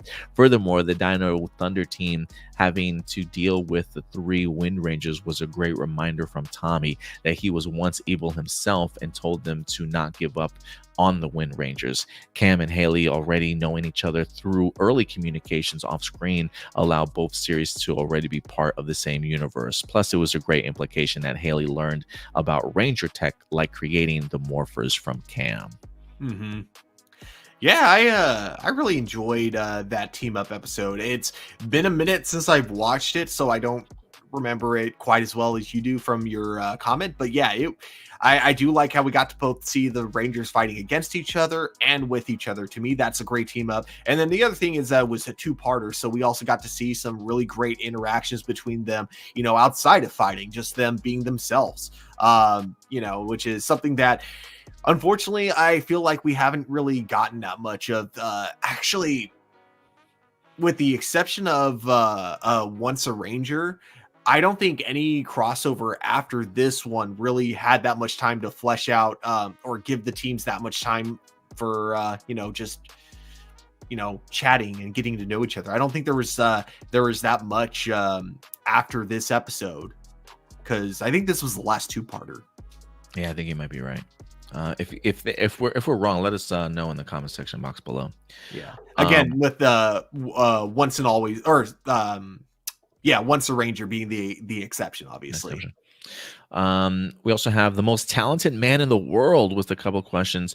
What do you guys remember about the Nintendo Switch when it first came out? What was its impact on the video game industry? And what would you like to see in the second generation Nintendo Switch 2? I never had a Nintendo Switch, so I can't answer this question. I don't know if you have, Stuart. I have one right here. I actually keep one. I keep one plugged into my second monitor, just because I do want to try to see if I can get. I might need an Elgato for it, but I do want to try to get it set up so I can stream Nintendo Switch games on here. Cindy's dad has a Nintendo Switch. I don't even know if he utilizes it very much. He did give it to us for a couple of months, but I don't even remember if he had any games associated with it. I never played it before, so I didn't know necessarily how all it worked in regards to can I just get games digitally? Do I have to purchase them, download them? Can I just join a monthly pass and be able to play games free on my Switch? I had no idea, but I never owned one myself. So I don't know, but maybe you can answer that question in regards to what do you think the impact of it was when it first came out to the video game industry, and what do you want to see in the second generation? So for the most part, love the Switch. Game catalog comes with it, especially if it's a Nintendo game. If it's not third-party game, it's almost guaranteed that it's going to be great. Because I love Mario Odyssey. I played the hell out of that game. That was so much fun. And then I never beat any of the 2 Zelda games on it, unfortunately. I do think I need to go back to them eventually because they were a lot of fun. They were just so different. And I think just for me, I just hated not being able to commit to a weapon because every weapon had a health bar, and it was just damn it, I liked using that. Why would you take that away from me? For the most part, Switch as a console is great. The big thing I want to see though with Nintendo, and I know that's not going to happen because Nintendo, they are just such a greedy. They are basically the Disney of the video game industry. But they need to get better at archiving their games because it is impossible now for some of their classic games to find on their library. And what sucks even more is that Nintendo is super strict about pirating their games. They're like, hey, no emulators, no ROM hacks. And it's maybe fans wouldn't be hacking or using emulators if you made your classic games available in your digital library, which they do not do anywhere near enough. And then speaking of which, so you were asking about also like in terms of whether or not you download it or you buy the games. So what's good about the Switch is that the games it's the first time in a while that games were actually released on cartridges, which I do not have in here, so I can't show that off. And what's good about cartridges is that they don't take up as much space, so you can basically have a lot more games saved on a Switch than you could on a PS5. Whereas if you have a PlayStation 5, for example, after a certain amount of games, you have to start deleting games in order to make room for other games. I don't have that issue with the Switch as much, and I think it's because the physical games come on cartridges, which don't take up as much space. That's good to know. I didn't know how that setup worked, but I'm kind of glad that there is like a cartridge aspect to it also. If you can't answer the first one, how huge do you think Deadpool 3 will be in its impact in the MCU? What hilarious twist you want to see happen that would make people talk about days nonstop? Oh, Taylor Swift being in this movie will get people to talk nonstop. Yes. I mean, they have denied that she's in this movie, I believe, but if she does pop up in this movie, boy, people will talk about this for days, nonstop for sure, that she's in this movie. How huge do you think Deadpool 3 will be and the impact on the MCU? I think it could be massive. I think it could be massive just in regards to the momentum that I think it can kind of create, and then just the idea of possibly seeing Deadpool and Wolverine, especially Hugh Jackman as Wolverine in a future MCU film, like an Avengers movie. I think he's been very vocal about, at least in the past, he was talking about the idea that he would have liked to have been in an MCU film. And now that he's gotten his opportunity here with Deadpool and Wolverine, like that still feels Fox / MCU to me. So if you were to tell me though, like after this movie, he pops up Hugh Jackman as Wolverine in Secret Wars, opposite of like Doctor Strange and actual MCU characters.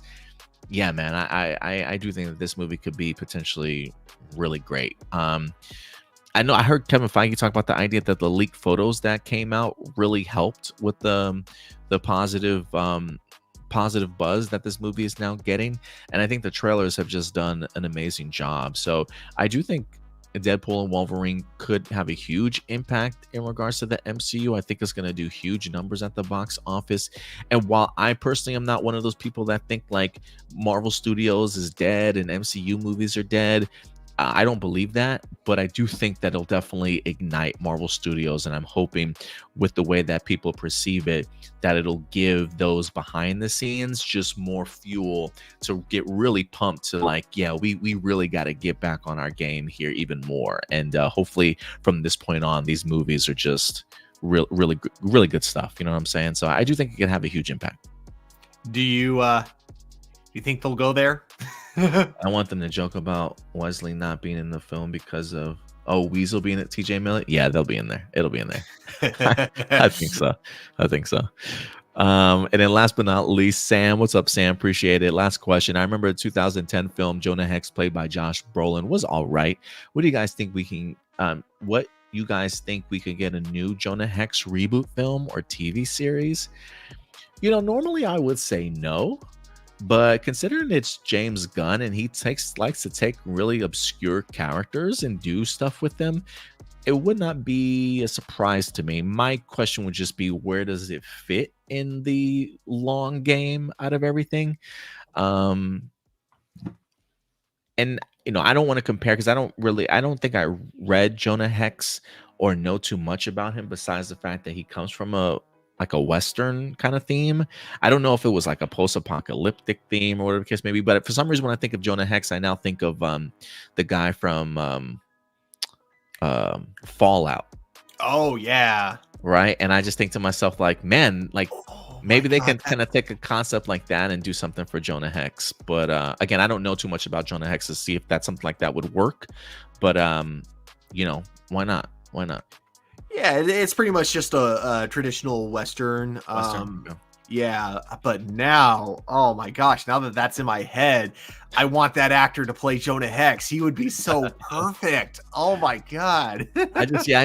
My thing would just be like overall story. Like clearly they need everything to connect at this point. Shows, video games, and films. I just don't know if there's a place out there for it. At least not in the first. I feel like for the first chapter, they're gonna keep it to things that are gonna be, you know, at least somewhat connected to the overarching story. Yes, that Walter Goggins. Walter Goggins, yes. What was I saying? Oh yeah, so they're going to keep it to things that are probably going to connect to the overarching story, but I do think that by the time we get to like chapter 2, 3, etc., I think by then we'll get to the point where James Gunn is cool with like having stories that don't like build up to anything, they just kind of stand on their own, and that's when I think we could definitely get a Jonah Hex series. But yeah, it feels like something that James Gunn would be open to. But we'll see. We'll see where that lands. But I think that will do it for all of our live viewer questions. First off, man, thank you everybody for all your incredible questions.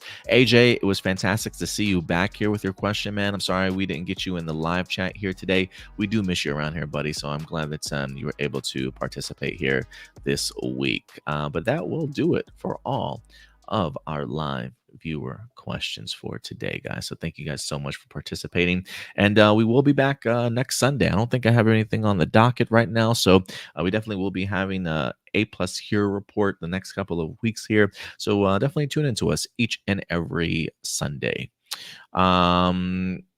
We'll probably drop some other videos here for you guys this week, whether that be trailer reviews, news articles.